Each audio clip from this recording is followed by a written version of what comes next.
Emily Fowers Wong. Yep.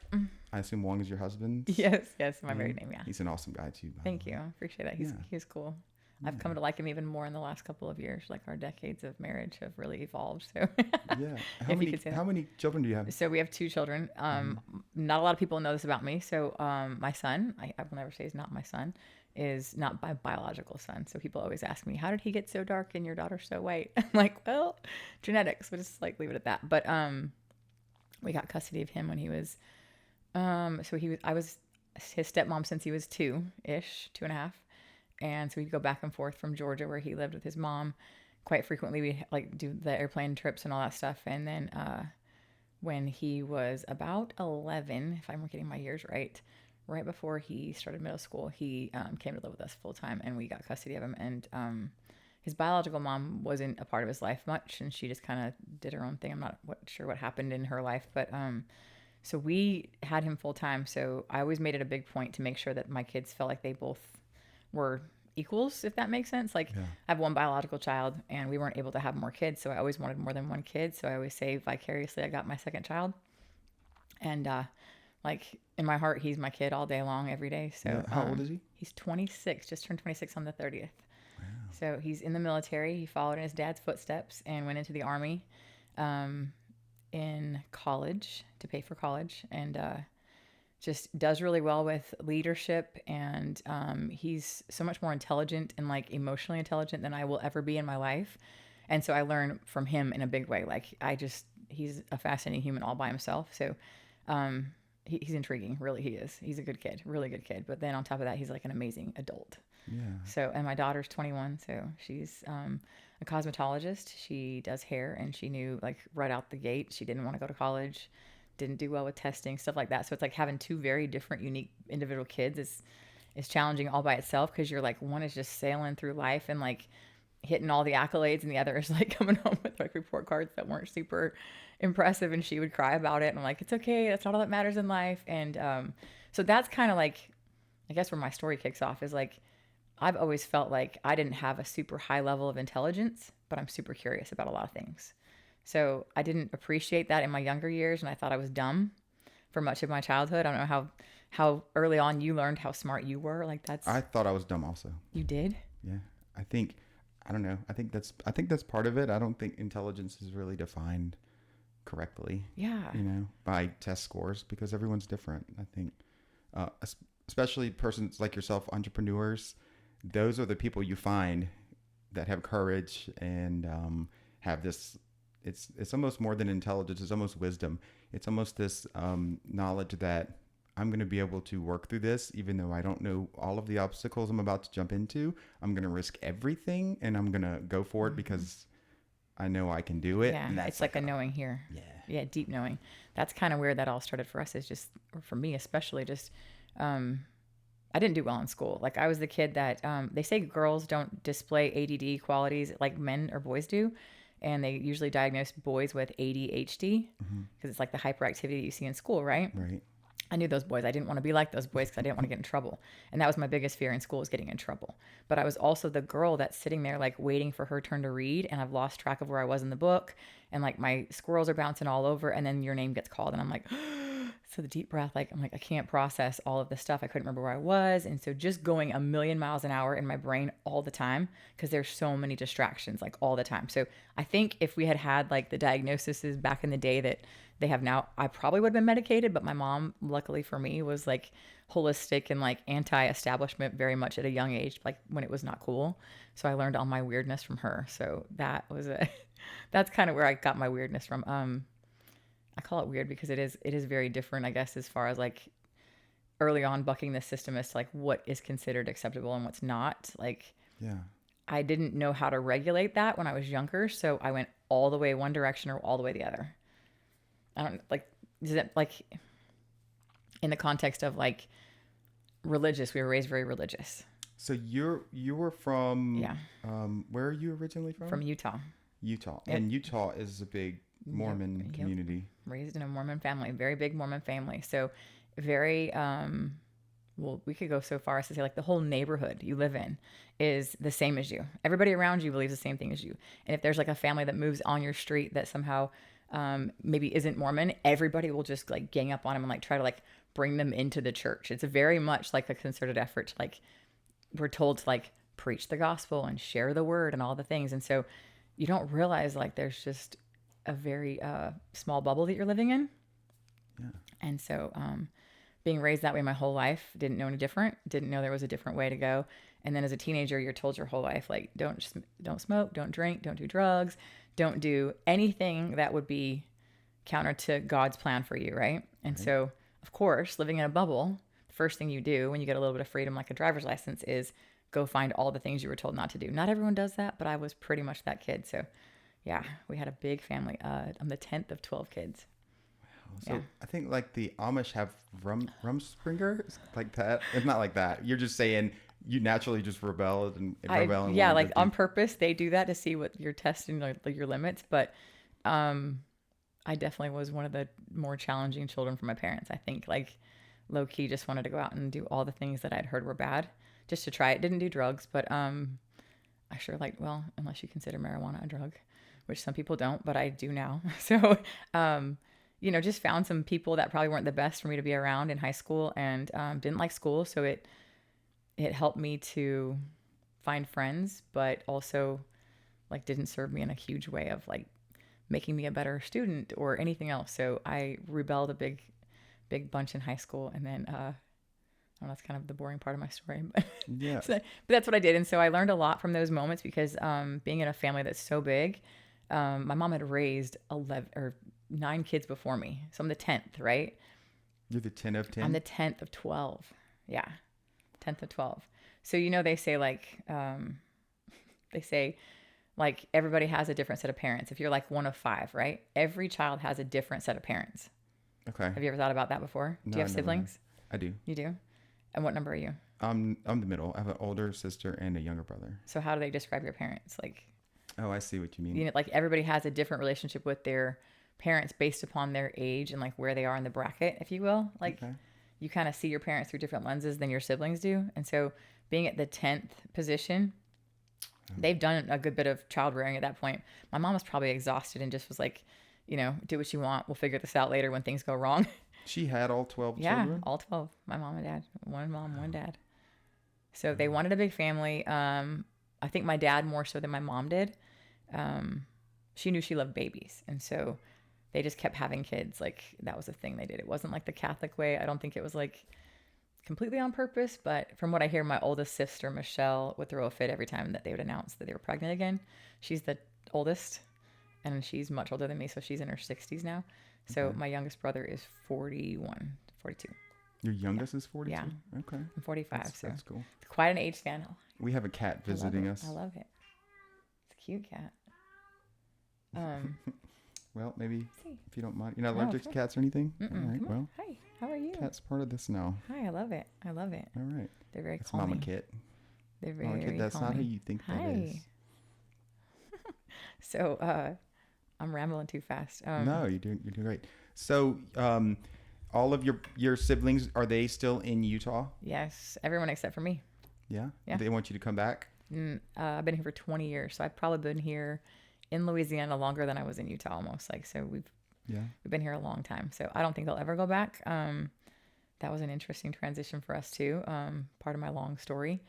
So after being a wild child, kind of like letting loose and doing whatever I wanted, going to the clubs, going to the bars, doing all this stuff, started kind of cleaning my act up and met a guy at the gym. That's where I spent a lot of my time. My sister drugged me to the gym when I was 19. I think she noticed I was getting a little pudgy and gaining some weight. For a skinny kid, I wasn't looking my best and I was very unhealthy. And so she took me to the gym with her, and I found like a new level of dopamine, like quick. You know that feeling of, you know, because you do jiu-jitsu and martial arts. So that level of like natural high is a whole different thing from actually like smoking weed or doing some stupid thing like drinking alcohol, right? Right. So I fell in love with it like immediately. And so that's where I started hanging out all the time. Stopped going out, stopped doing things with my friends as much, and met this guy at the gym. He was just randomly there one day, and I said, "Who's this guy in the corner? Half naked, taking his clothes off." He was like getting ready for a bodybuilding show or something. So he was like posing or whatever. It was really awkward and weird. But so I kind of like, you know, made eyes and started talking to him at some point during the the time he was in the gym, and he said, "Hey, you want to grab dinner?" I was like, "Sure." And he said that? "Yeah." So he said, "You want to grab dinner?" So, sure. So he wrote his name down on a Post-it note, and it's Laie. And I'm a white girl from Utah, so I'm like, "What is this name? I don't understand." His last name is Wong, Wong. I'm like, this brown guy. I can't read his name. I'm like, I can't even say it to call him. Who do I ask for when I call? I said, how do you say your name? He said, Laie. Laie. So I couldn't get it. Anyways, Laie. It's all vowels. It's a city in Hawaii where he was born. And his parents were very funny when they named their kids. They were based upon like what was happening in their life or where they lived. So he got the name Laie. He was born in Laie, Hawaii. Oh, that's cool. So, Yeah. I guess that's Samoan. He's Samoan. Like yep. The Rock? Yep. Okay. He's Samoan and I mean, Chinese. he looks like it. Well, thank you. He likes when people tell him that, so okay. he thinks it's cool. I get It kind of is tired cool. of it. I wouldn't mind. I'm like, roll my eyes. Everybody every at time the he gym, says we're it. all I know they all like. I just roll my eyes, but so he and I started dating, and shortly after that, like real soon after, I think we were engaged. Like he bought me a ring like maybe 4 months after we met, which is probably really fast, but we both had very similar backgrounds, which was really strange. He was also raised Mormon in the island of Samoa, Western Samoa, which is like halfway around the country. Wow. And so he had moved to, that's a whole nother backstory. I got to cut back to that. So his upbringing, he was born in Hawaii, which made him a U.S. citizen. When he was real young, his dad was going to college there in Hawaii at BYU. And so they moved back to Western Samoa after his dad finished college, and his dad was invested in like banking and a lot of financial stuff in the island. And so he was raised there almost, his entire life. He was really smart. He's super intelligent. He like on paper he's super smart. His mom was a big entrepreneur. She always was trying to hustle for money. Would create like handicraft stores or whatever she could do to sell things in the island. His mother only has I want to say an 8th grade education. It might be younger than that, but she wasn't in school much after that because she was basically taking care of everybody else. So that's a different culture altogether. If you know much about the Islanders, have you been to any of the islands? No, I haven't. So cool. If you ever get a chance, Samoa is one of the coolest places I've ever been. How long have you guys been married? 22 years. 22? Yep. Nice. Yep, long time. Congratulations. That's Thanks. awesome. Thanks. And is anyone in your family entrepreneurs? Your parents? No. Or any of your siblings? No. Okay. And so that's where all this comes in, is like he was raised with a mom who would figure things out without any education. He was naturally very intelligent. So then we meet. He goes into the military because he lost his scholarship to BYU Hawaii. He went to college a year early. He was 17 years old, went to Hawaii to go to school because he graduated a year early from his high school because he was super smart, passed all the tests. So goes to Hawaii, loses his scholarship when he figures out he has a little bit of freedom, goes crazy, goes wild, right? Like every college student can do in their first year or so, and didn't want to tell his parents. So he joined the U.S. military because he was a dual citizen. So he joined the Army as a way to just to like have some freedom and like not go home to his parents because he didn't want to tell his parents he lost his scholarship. So he joins the military, can barely speak English. And before he knows it, he's in the U.S. and finds himself like in Kentucky at basic training. Like can't even understand his drill sergeants. And so anyway, that's what got him to the point where he was. So I meet this guy in the gym, ex-military, now works for the railroad, Union Pacific in Utah. And super smart, like does electrical engineering stuff for them. And he's really, just a good, hardworking guy, which we connected on big time. So he worked for the UP in Utah, had been injured in the military. He got shot in the back of the leg when he was up on a truck, like patrolling in Macedonia. And so he fell off the back of his truck or back of the truck with a big heavy pack on his back and injured his back pretty bad. Well, fast forward a bunch. We now are like happy dating. We get married pretty quick. We're married in June. We met in November the previous year. So we get married quick. You don't know a lot about each other when you get married that quick. You think you do, but you really don't. So you think we have a lot of things in common, but what you find out is like culturally, there's a lot of differences that you didn't even like anticipate would affect your relationship. And I don't know like how you and Jessica like met or how, what's your backstory? We're a very similar timeline. Really? Yeah, very similar. I met her in April, but I might be like your husband. We're just really decisive. We know what we want. Yep. And I saw her and I knew it. If she's gorgeous, why wouldn't you like? Yeah. She's like, yeah, you guys are a great looking couple together. Thank you. Yeah, she's and she's even more beautiful on the inside too. This is I'm recording. You can see that recording. Got that noted. No. Yeah. Yeah, she's wonderful. Yeah, same timeline. I saw her and I said, I will be whatever I need to be your husband. So if you don't like me now, I will convert into whatever I have to be. But I would guess not like that I know Jessica in any way, but just from I see you guys on social media a lot and stuff like that. You can see her kindness in her eyes and how gentle she is. Yes. I bet she didn't expect that of you. Like she probably didn't want you to change a lot, did she? No, she didn't. I'm halfway being kidding. Yeah, she is wonderful. She's a very kind person for sure. And they always say that like you rise to the level of your spouse. Mm, And so you couldn't be as cool as you were if you didn't have a cool spouse. I agree. That's what I've heard. I mean, it could be wrong. I don't know. She is way out of my league. So we've been That's- married for 18 years. So That's a long time too. I know. Crazy. After 18, I still look at her and think like, wow, she could do so much better than. That's so rude, Craig. She You're could so do handsome. Don't say that. That's funny. Well, Intelligence. so you come from this big family. No one in your family is entrepreneurs. Nope. I guess everyone has a regular job. For the most part, that kind of happened in like my high school, like adult. There is a few. I should have backed up a little bit on that, but there's a backstory with that. So I wasn't raised like that. We were very conservative. Like, gosh, there's so many pieces to this long story. Sorry.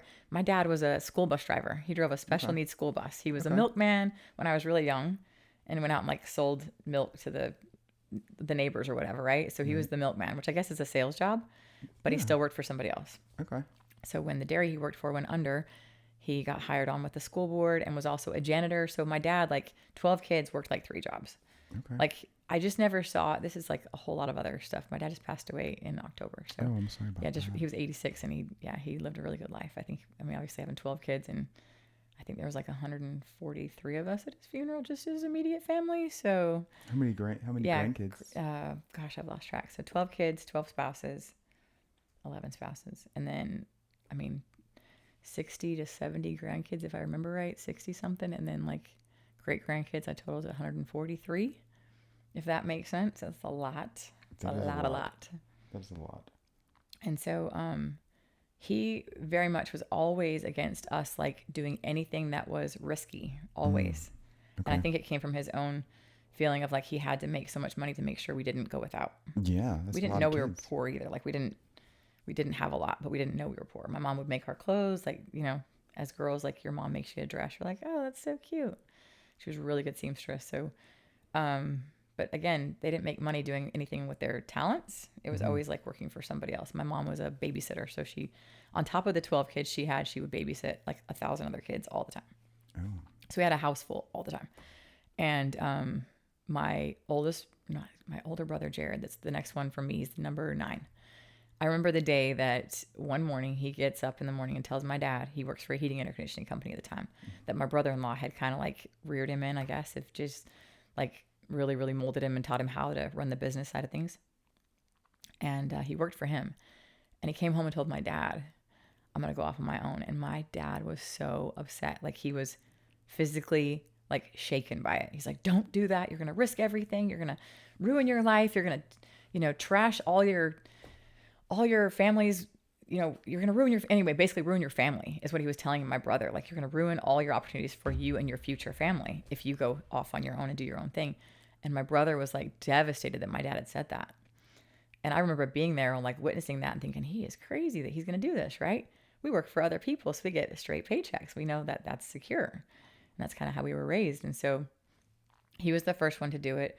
And then we moved to Louisiana when we first got married, about a year after. We moved here, got married in 2003, moved to Louisiana in 2005. My husband took a job for the CN Railroad doing similar work, but roundabout, my daughter was born super preemie. So she was born at 25 weeks and 5 days, which in itself was like a total like chaotic moment in my life. I have a hard time even remembering, so it was so crazy. But she spent 3 months in ICU, like a long time in ICU. Yeah. So how much did she weigh when she was 1 pound 13 ounces when she was born. Like there's no reason she should be alive, but I had a deep knowing. Like I was life flighted from the little town we lived in to a bigger hospital in Salt Lake City that had a NICU. And I'll never forget, like my husband couldn't go in the helicopter with us because there wasn't enough room for him. And so I'm basically in the back of a helicopter by myself, pregnant, but like they've dosed me up with drugs that will keep me from going into labor. And I remember a song that popped in my head. It was a Christian song that I'd heard as a kid. And I sang that over and over again in the back of that helicopter. And I had this huge knowing of like, gosh, in that moment, like, that's so crazy. She's 21 years old. I don't know why it's getting me emotional. Huge knowing that she'd be fine and that God would handle everything. And so that hit me really hard. And that's when like I really started seeing like God's plan in my future. And so a year later when he said there's a job opening in Louisiana, I was like, cool, where's Louisiana? Is that the little boot state, the very bottom by Texas? Way down there? He's like, yeah. So he flew to Louisiana to interview for a job, took the job, like without really having a long conversation about it. So we sold our house, packed it up. He moved before I did. And we moved to Louisiana in 2025, right before Katrina. Oh, well, yeah. Where'd y'all move to then? Right into Cobblestone across the street from the Dutchtown High School. Dutchtown. So we just moved right here and we've been here ever since. So wow. 20 years later. Long story short, to get to all that, he has the biggest entrepreneurial brain. Like he loves to read tax guides for fun. And so he was always looking for something else to do on the side, always. And it drove me nuts because I was like, that's not safe. We can't invest money. We can't do that stuff. I wasn't raised that way. Like you're going to ruin everything for our family. And so I'm just sick to my stomach thinking you were saying the same things your dad was telling your brother? Yes, absolutely. Like I repeated it back like it was programmed, right? Early on in life, my dad taught me about credit, like what you make sure you're always doing so that you never ruin your life. You don't want to like blow your family up or whatever. So all the things that our parents were taught probably from their conservative, I mean, they were raised in a different time. Yeah. I mean, how old are your parents? Yeah. Well, my mother had me when she was only 14 years old. Really? She's like your mom. Yeah. She was really? Really educated, but she was a super hard worker. She was homeless at one point. She had like 6 brothers and sisters, and she, yeah, her and my dad had me when she was 14 years old, and her and my dad got married when she was like 15 years old, which I don't know if that's a legit marriage, but whatever. They're married for 30 years after that. But very strong woman. I really respect her and looked up. But she made herself, by 40 years old, she made herself a millionaire just through entrepreneur. She would do whatever it takes. She's like, I'll go clean houses. And my dad worked on cars, and so she said, well, you work for a dealership, we should start our own business. And he's like, he didn't understand that. And so she went and found this little building and rented this building and learned how to do accounting and learned how to, I mean, she just dove into it. So yeah, she's, yeah, really. Have you told that story before about her? Not on here, but. Can we talk about that for a minute? Yeah, can I ask you questions? Sure. She was homeless at one point? She was. How old was she when she was homeless? I think she was younger than 14 for sure. With her siblings? Yeah, with her siblings, all brothers. All her siblings are brothers.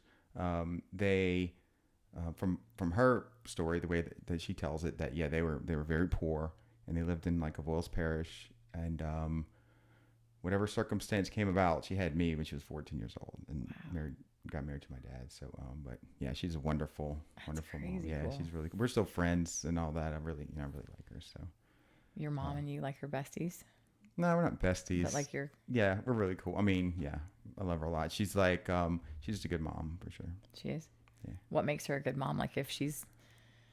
What are the qualities that you saw in your mom? I'm interviewing you now. Okay. What are the qualities that she has that you think you got from her? Well, she's fearless. And I think definitely that part is something I respect about her. She's fearless. I know that no matter what I do, I guess wrong or whatever level of failure or however I do it, like I know she always has my back. Even if I'm wrong and I'm in the wrong, she's going to be in the wrong with me and have my back with me in the wrong. So that's kind of cool. It's a little like a loyalty thing, I think, that I appreciate about people. And I want to be that way to my friends too. I definitely want not just my friends, but I want everyone to know that I'm a person of love, and I'm a person of grace, and we all fail, we all fall short, and I'm with you. I'm not against you in that. I'm not here to punish you or to say I told you so. Like, let me get down in the gutter with you and let's get at it. Let's work this out together. So anyway, that's how I feel about my mom. If anything ever goes wrong and my whole world blows up, she'll probably be here and scoop me up. I know it. I feel the same way about my mom. That's some cool qualities to describe. Like that's the kind of woman you want to be as a woman, and then also to learn to be a man from a woman like that brings in so many other aspects of like the soft side of you that like people get to see and witness as like we're in your presence, like we're hearing you talk. That's such a cool thing because it tunes you into a different level of like your feminine energy, because we all have both, right? Masculine, feminine. And you need both to be balanced, right? That's one of the biggest things that we learn. And like to learn that from your mom and then see her as this savage entrepreneur that can do anything. Her masculine energy where she can thrive the most. Like it's so cool to be able to go between those two in such a rapid pace and like manage your energy in your life that way. That's cool. And I'll say this, one time I told her to shut up one time in my life. I was like teenager. No, you didn't. And she slapped me so hard. I've never told a woman to shut up in my entire life since then. It's probably a really good idea. Hey. It's so good. Yeah. Moms. Yeah. Slap your children. Learn a good lesson. Yeah. Learn a good lesson from your mom early on. That's probably the best lesson you could have learned.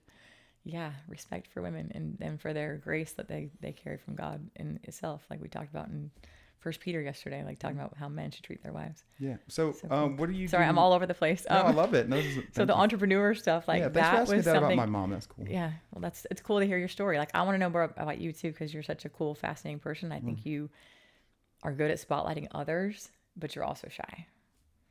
Thank and you. you're obviously here because you've done some cool things in your life. So maybe. or I mean, or there's like more to come that obviously we all kind of can Yeah. see. So that's one of the things I've been told by people before. The ones that I really, really trusted and believed in, some of my friends here, when they say that like, they see something in you, your potential, right? We hear that a lot as kids. Like it's interesting to see somebody and see past that person, past what they're doing right now and see what the future looks like for them. Sometimes we have a special gift. I don't know if you have that or if you can see that in other people.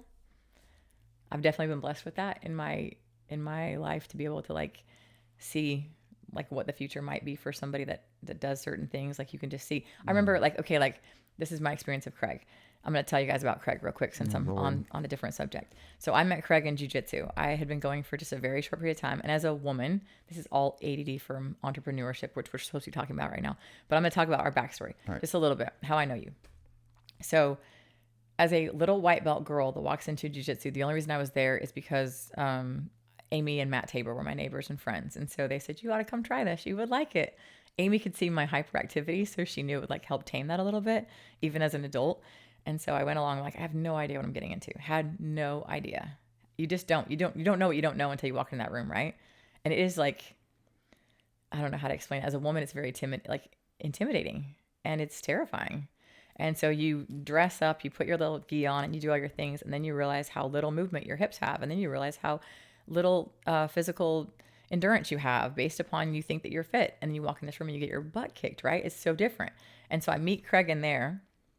And I've rolled with you a couple times. That was always fun. Your brain, and like I always watch people, whether they know they're being watched or not, but your brain and the way your brain works is puzzles. I could see it. Like it's what Robbie says all the time, right? It's puzzles. It's triangles and circles. But I could see in your eyes the way you would process things, and your brain computes it as you're doing it quickly. Is that one of your character traits? Like fair. you see the puzzle while you're in it. Yeah, fair. True. Yeah, I'm more of a critical thinker. So usually I'm like the next day I'll remember I have thought through and decided what I should have done the day before.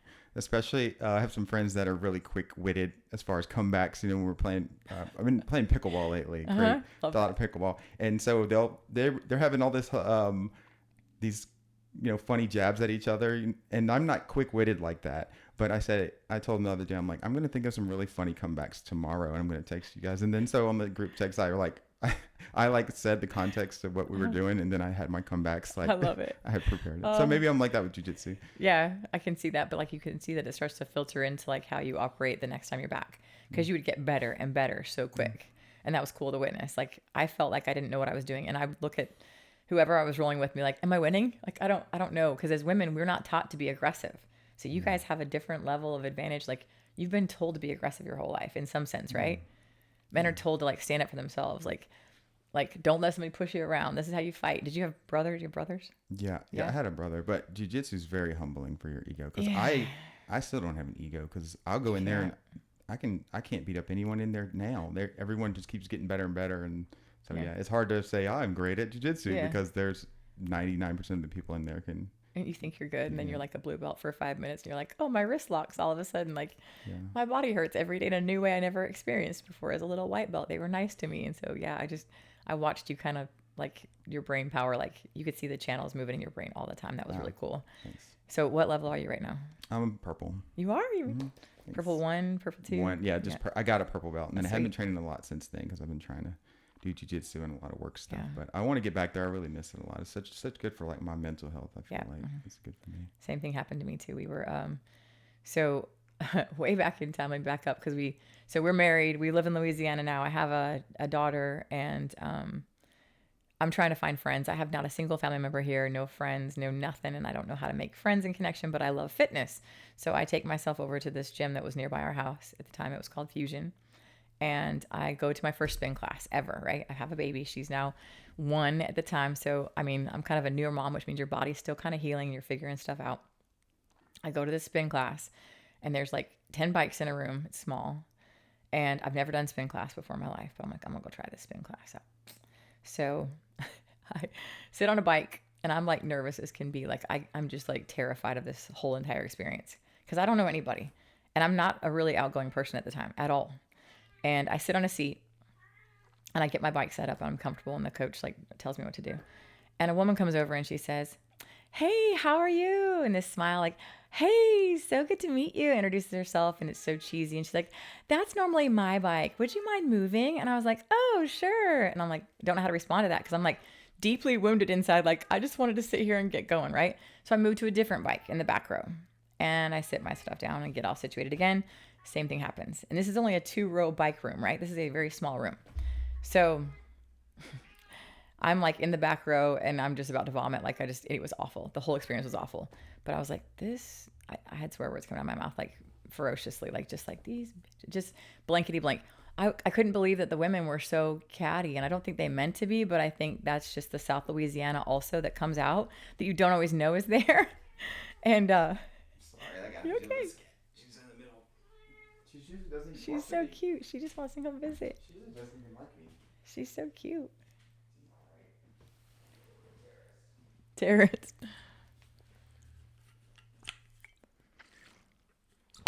Craig, am I going too fast? No, you're good. I'm talking fast and all over the place. No, you're doing great. Thank you. I'm a ping pong ball. Sorry about No, I love it. I love it. I love it. I like that. it. You're doing great. So, in the spin class, I want to die. I go down the stairs, like my legs are barely moving, and I go throw up in the bathroom. And that's like the first time I go to spin class. And I'm like, I hate people. And I'm in Louisiana. I have no friends. I cried a lot. So I called my mom, and I'm like, what do I do? And she said, grow where you're planted.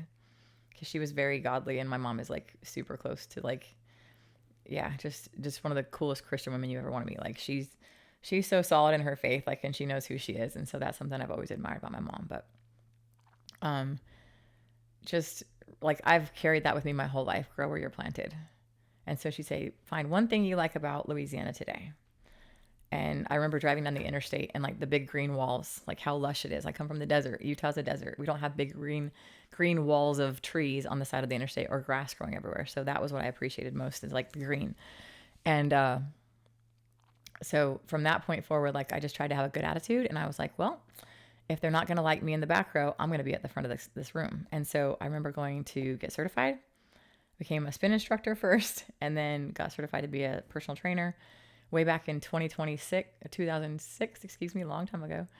And it just kind of started from there. Like I just wanted to help people in fitness. I love that. I knew it was something I was good at, had a passion for it, love the body. That's the one thing I was really good at in school was biology, human biology, the way that the body all comes together and how things work together. That's like my one thing I can nerd out on all day long.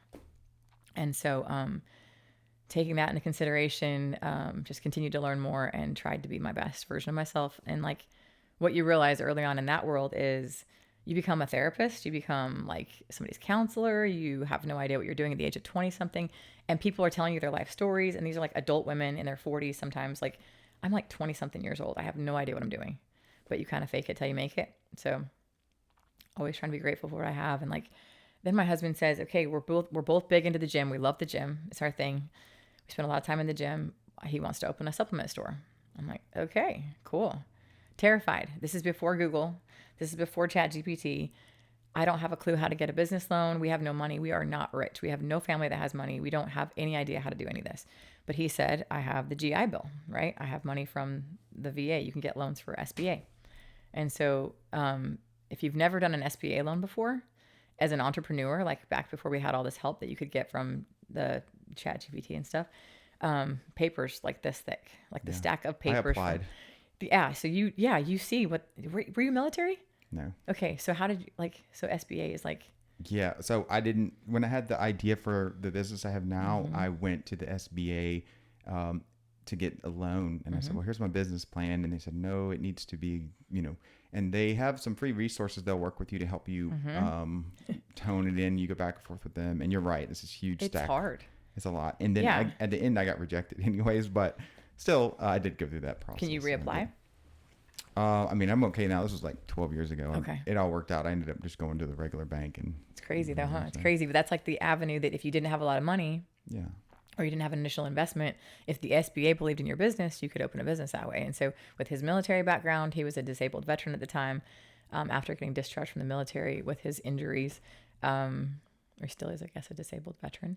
But that has served us very well in business. And so I hate to say milked that, but we have used that because if it's there and people don't use it and they have it available to them, then we just call them dumb. Yeah.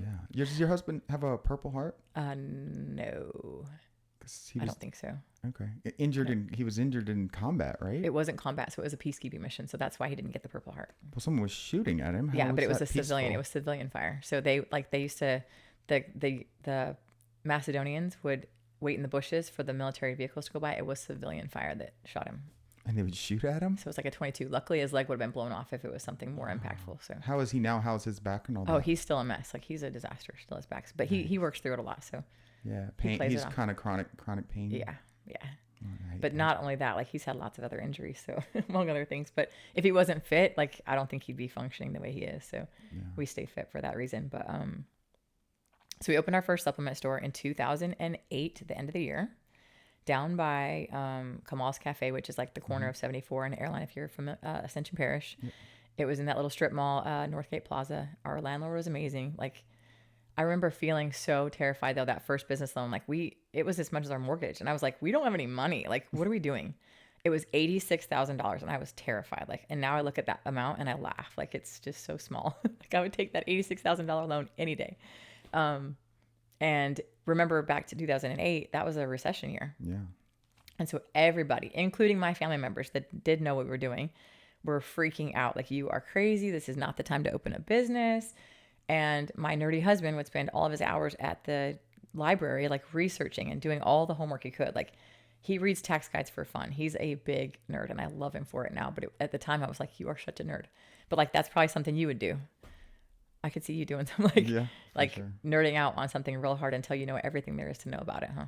Yeah, for sure. So that was our first business. My daughter was 4 at the time. She went to preschool, and a friend of mine has a daughter that's the same age. So I would drop the kids off in the morning. I would train clients early in the morning, between like 4:30, 5 o'clock in the morning until 8. I would run home, pick her up from him, take them to preschool at like, the one by Parkview Baptist. I can't even think of the name of it right now.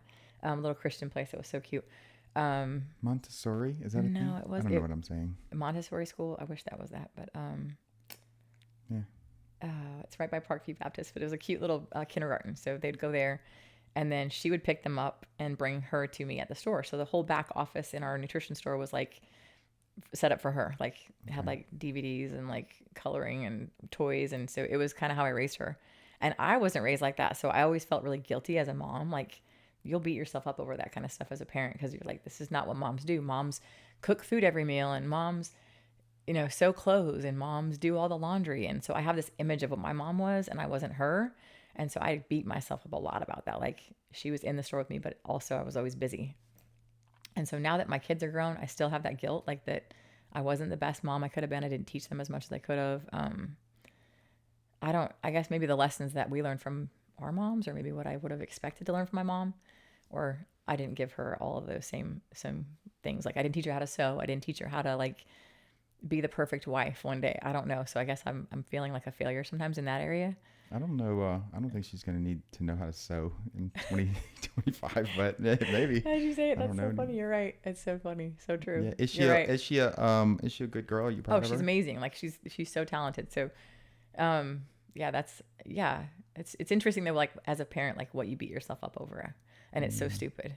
Yeah. So you give your kids the best you can. Things were hard. Like it's hard to work with your partner also, like, and have differences of opinion, and like that comes home with you at the end of the day. You don't just get to separate and be like, I'll see you tomorrow. So that kind of comes home. So, so that was good. We did really well first couple years. The supplement store was really great. He loves to talk about supplements and nutrition and like anything protein and So like. he ran the store. So you guys ran the store. yeah, I'd be there in the morning when it'd open at 9, and I'd be there till he'd get off work at 4, and then he would come at 4 and relieve me until like 8 at night, and then we would do that every day until who knows when. I can't remember when we hired our first full-time employee. Had a lot of part-time employees that were high school age guys that were awesome. It's so funny now I can't hire high schoolers because they're just not the same. So employees are hard to find sometimes right now. I do push back on the people who say, all these kids nowadays don't want to work. You know, like you hear that a lot right now by our generation. They're so negative about the younger generations, but I think they're just smarter than we are. Yeah. And they're willing to try new things that we wouldn't have tried. And they're not going to go punch a clock and work, the same hours we would have worked at their age. So I'm finding that like the younger generation does have a little bit different ways of connecting with people. They have a little bit harder time interacting personally one-on-one, which you can understand, like if they've had a phone in their face their whole life or an iPad. It's very different hiring employees right now. So I never thought about that. Yeah, it's interesting. Very interesting. And I try to have an optimistic attitude about all of that, just because you can get easily sucked into what's the word I'm looking for? When somebody decides like ChatGPT is really bad for our society, that's cool. That's your feelings, but it's still going to happen. So either you figure out how to adjust your attitude and your beliefs around something, or it can suck you down that little vacuum that you can go, easily. Right. Yeah, for sure. So, so that was our first location. We opened a second location in Laplace. So this is one of my biggest moments in business as an entrepreneur, one of our biggest. I'm sure many times being a Christian, that I know you are, your gut tells you to do stuff or doesn't, or tells you not to do stuff, right? You have that moment in time when you're like, this doesn't feel right here. This is like a direct connection to a higher power, but you do it anyway. Have you ever done that? Yeah, I think so. You have? I think a lot. You have done things like you knew just didn't feel right? Yeah, for sure. Yeah. So we wanted to open a second location. We thought we were doing really great. We thought Laplace would be a great area, right? So found a location, great little spot. It was starting to grow right off of exit 206 if you're heading down the interstate. 206 is a very developed area now, like that little exit off of Laplace. Have you ever taken that for any reason? Yes. Okay. I go out there a lot. Yeah, like hotels and stuff out there now that weren't there before. There was a few little strip malls, and an Anytime Fitness had opened in the same strip mall that we were opening in. Signed our lease, built out the space, did our second location, and within 6 months of opening, DOT shut down that exit for the next year and a half, almost 2 years. That's the second Laplace exit? That's the first Laplace. So if you're going towards New Orleans, it's the first exit. Yeah. So the only access to get to that end, there's nothing else there. So the interstate was the stopping point here. Yeah. There's nothing else there. You'd have to go to the second one and backtrack to get. You wouldn't even go, but so once you get off the exit, there was nothing for miles, maybe 2 miles. Right. And then there was a few little strip malls, right? Right. And then you have to go way down to Airline Highway to find houses, to find other businesses, anything. That was pretty much a dead area. There was a few businesses, but they were quite dispersed along that road. And so this is in 2000, and I want to say 12, 13-ish. And so we opened that second location, and within that 6 months of them shutting down the interstate exit for almost 2 years, you find out real quick, like, oh crap, I should have done my research. I should have done more homework. I didn't feel good about opening it the very first time. Like, I just thought we have to do it because I was feeling, it was definitely ego. Thought we're doing great. We should totally do this. This is a great idea. Didn't pray about it much. Didn't do what I should have done. Didn't do the due diligence that I should have done, like in talking to the right people. We just pushed forward. And so big mistake. And so 2016, we closed that location. Wasted about $200,000 on a business that doesn't sound like a lot of money now at this point in my life. Like, It's a lot of money though. It is. That's like our first house. Like that was our first house. What it cost us was $200,000. And so, yeah, to see that money like be gone and just nothing to show for it. I remember the feeling of failure that I had. The failure was horrible. And like, I was so embarrassed, like just humiliated. Like I didn't want anyone to know that we'd closed it. It was so embarrassing. Isn't that weird? It is. But, I had a really good friend at the time. He was also a client. And he said, if you're not failing, you're not trying hard enough. Yes. And I didn't realize like how important that would be in my future. Like that lesson. If you're not failing sometimes, you're just playing it safe. Yeah. So like how many things are we doing in our life that we just like, we get to the very close edge of like what it could be. And we're like, stay right here. It's just comfortable. I'm okay here. So yeah, I mean, I could have done more research. I could have reached out to DOT and found out what that was like, what the happenings in that area were going to be. I had no idea. And so we lost that money. I continued to pay that loan off and pay that business back. And we continued on moving our business forward.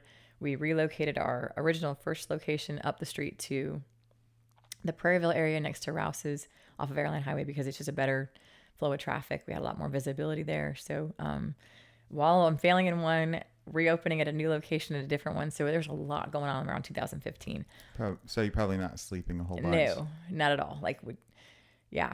And then the stress of all of it just kind of comes together with like kids activities and you got like a family to run. And like we ate a lot of Subway that year or two. So a lot of Domino's and Subway, which is not great for people who are health oriented. So yeah, it's me rambling right now. So, no, I love it. Okay. I'm just rambling all over the place. No, you're great. But I know that like for me, and it must be every entrepreneur that I know, I was the same way. Failure was this gripping thing. And then it's not that bad. It's not like it's literally like rip the Band-Aid off and you're like, oh, that wasn't so bad. I didn't die. Yeah. Because I think that's what we're all afraid of is death, right? Yeah. It's our greatest fear. Yeah. Like, is it going to cause us to die? Did we die? No, we didn't die. We didn't die. If you didn't die, then what else is there? Yeah. Anything's possible. Yeah. If you didn't die. And you learn so much from it too. Yeah. And it makes, one of my business efforts I'm doing now is this mobile app I'm trying to launch out in the plants.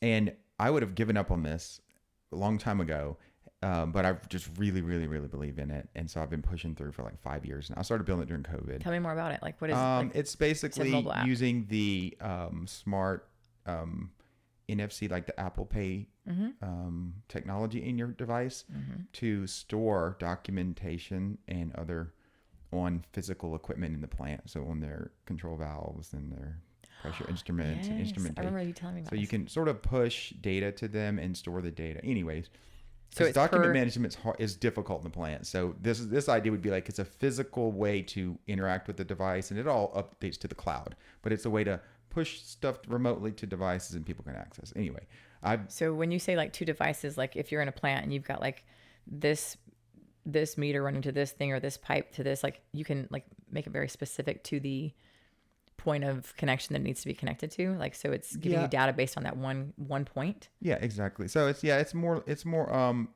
more document management. So if you can imagine a plant having 50,000 different pieces of equipment, and then they have 3,000 employees, and you walk up to this equipment. So a lot of them have libraries with filing cabinets. You can go try to sort of find documents, but it's a mess. So this is a way. Everything's digital. I walk up to a piece of equipment. I can bring my device near it, and all of a sudden now my device gives me everything relevant to that equipment. It's not like a Google Drive or a Dropbox where you're trying to share documents. It's basically, since you've physically gotten through the gate, through the guard, you're in there with your device logged in. Everything is secure, but that's how you physically access it. And then as I interact with it, it stores all that interaction, and I can update, report, whatever. Anyway, I've done probably 30 lunches, bringing out to the plant, doing these presentations, and it's the same thing. It's like, it's failure in a way that you walk out of it and then they didn't see your vision or see what you understood about it. How many no's have you gotten on that? Oh, pretty much all no's or I'd get yeses that don't turn into yeses. It's. How many times have you met with people about that in that same context, trying to like push it? Yeah. How many meetings have you had roughly? If you could estimate. Oh, I don't know, 40 or 50 probably. I've definitely about 30 lunches where I bring in lunch for like a whole group of people 20 people sometimes, So and you're then spending money. bringing like, yeah, it's expensive, and you Yeah. take, waste half your day getting all that set up, and you're doing a big presentation, and they get it. You think they get it, and then oh yeah, we'll do this, and then nothing ever comes out of it. Nothing ever comes. And I'm not the best at sales, and I'm learning to get better at it. And probably a lot of that was wasted on me not doing good. And I think the point I'm making is about failure. I think in all of that failure, it made me learn to be better. I mean, I think that's the difference in an entrepreneur. Is failure is just highlights for us where we need to grow. Yeah. This doesn't mean we should be thrown in the trash and Right. fall into a depression. And so I saw myself growing in the sales aspect of it. And then I kept continuing working on the product, even though I knew it was a great product and revolutionary. I knew, I said, my ego thinks it's good enough, but I'm going to make it better, and I'm going to make it better. So we continue to innovate in it and continue to pour money into it. Like a sane person shouldn't keep putting money in it, but I'm going to keep So you going. believe in it. You truly believe in what you're doing. That's true. And then finally we got a chance in June to prove it for this plant. They had this turnaround. They said, hey, could your application help us do this turnaround? And it has a functionality to help do some project management. Mm-hmm. And I said, yes, I'll give it to you for free. Let me prove this. So it was finally like my shot to prove it. And it did exactly what I said it was going to do. And I didn't realize when I was developing it, the efficiencies. Mm-hmm. When you have a whole team of people trying to go and service all of this, and one turnaround is basically take the plant offline and they're trying to get something done. Yep. Well, we did it using my system. We outfitted with all my smart tags. We did it in half the time of any company in history that's ever done that before, this project before. And so now it's like a revelation to the plant. And so now they're open. We're doing another one in January, and they're opening us up more. So, I could have quit. The failure could have made me stop, and it could have made me, huddle, go. You talked about this on one of your social media posts you did, and that was super cool. I can't remember what month that was that you dropped that. Do you remember talking about that? Mm-hmm. I remember hearing you talk about that and how excited you were. And I think what sold me on that, I remember you talking about that particular project, is watching your face and excitement. Like, that was super cool. Like, when somebody believes in something, it's hard to like ignore their emotion behind it. Because it's not just emotions. Like, this is what it was. This is what I had it planned to do. And this is what it did. It executed. The process went easier because of this. Like, you can't deny that actually worked. And so, like you said, like, there's your ticket. Like, you got your moment. You took 50 plus no's before you got one yes. You're a true entrepreneur, Greg. You're crazy. Yeah. That's a true entrepreneur right there. Yeah. And tying it back into and this is your interview. I hate for taking it all of this, but I want to talk to you. Talking about the younger people. Yeah. So because of this, we've been on the success of that project. We've been onboarding a lot more people and younger people. Mm-hmm. And they're excited because it's something that's never been done before. And it's this innovation, and they see maybe they sense my energy about it. And then I have an account manager who's been in this industry a long time, and he is over the moon about it. He's like, this is the best thing I've ever been involved with. He was really excited. So they're excited about it too. So I am fine. Now the people I'm bringing on board, they're not here for a job. Like, they're here for an adventure. And I think that's what everybody wants. They want to be a part of something that impacts the world. And that's what I want to do too. That's huge. I have questions for you. Can I interrupt right here and ask questions? Dude, so how long have you been an entrepreneur, or how long have you been doing your own thing with the robotics and everything else that you do? So my parents own their own auto repair business, and I was in there since I was 15 years old working on cars. I was with mom and dad in there. Take things apart, like that's take them part apart, of your normal put them together. childhood. Yeah, I grew up doing that. Mechanic work, and then I got into remote controlled airplanes, and they're sort of like robotics. There's servos. Wait, and go back in time, because I know how old you are. So I'm 44. Remote control airplanes. Yes, like we're the same. I'm 45, so I knew we were close in age. Remote control airplanes, like, that wasn't a part of our childhood. So when did you get into that? How old were you? Yeah, I was like 15 or so. They had like what models did you built them? No, we did build them, but you can like buy them. What? But yeah, they were just little RC airplanes. Yeah. Okay. But how did you? Okay, you can only go so far with them. I remember, like, my brothers had stuff like that. Yeah, they are limited. Yeah, exactly right. Yeah, they're limited. So you started building all that stuff and messing with it when you were young. When I was a kid, and it kind of got me interested in that. That's kind of where the robotics came. And then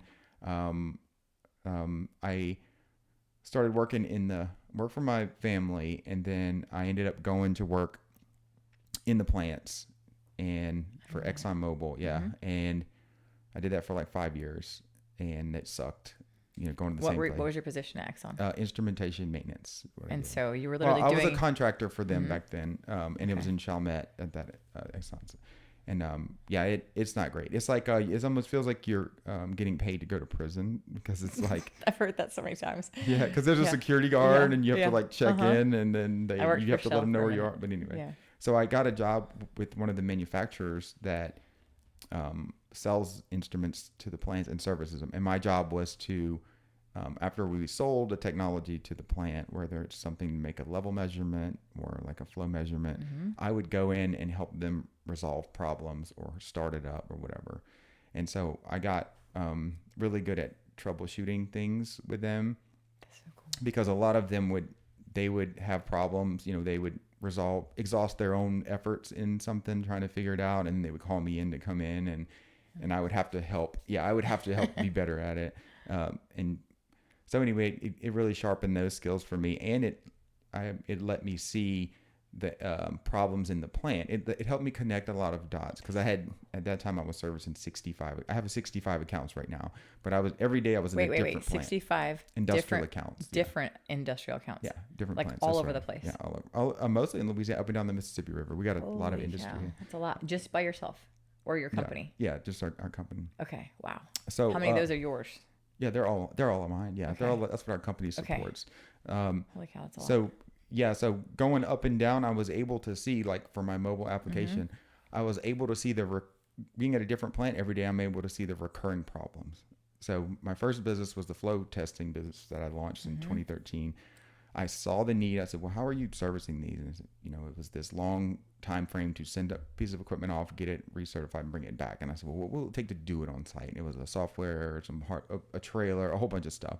And so that's my first business. I wrote a business plan, and that's how I launched first.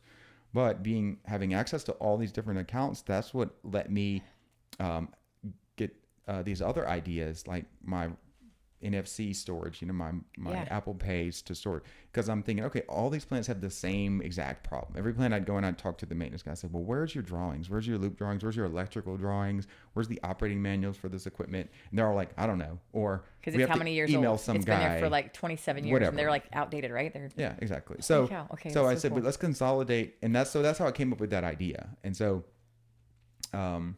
is because from exposure to all of that stuff, and so Exxon at 5 years, you said that's enough for that. I'm out of here. Exxon's not your and I wasn't just at Exxon. I was with a contractor, so I was in Exxon for 1 year then, and they had me. I was I went to a few different plants as a they're all the same. They all feel very much the same. It's the same thing. Yeah, and you're working for other people, and I like to find problems and fix problems. I don't like to just be somewhere because I'm supposed to be there for a time frame.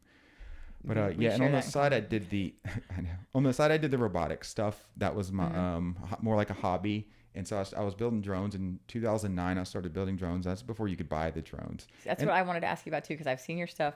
So what connection with your like little airplanes that you were flying as a kid? Did you take them all apart? Because I have a brother like you. Like my brother is very much like thinks like you, and so I'm fascinated by how your brain works. He would call him MacGyver, and they've called you MacGyver. Like that's very much who you've been referred to. Like and. People that are younger than us will never know who MacGyver is, and that's the best show on TV ever. He's like, I got a twisty tie and a like piece of metal or whatever. Give me your hairpin. Like it was the coolest stuff to watch. And so my brother was like that. He would take everything apart to put it back together again to see how it operated.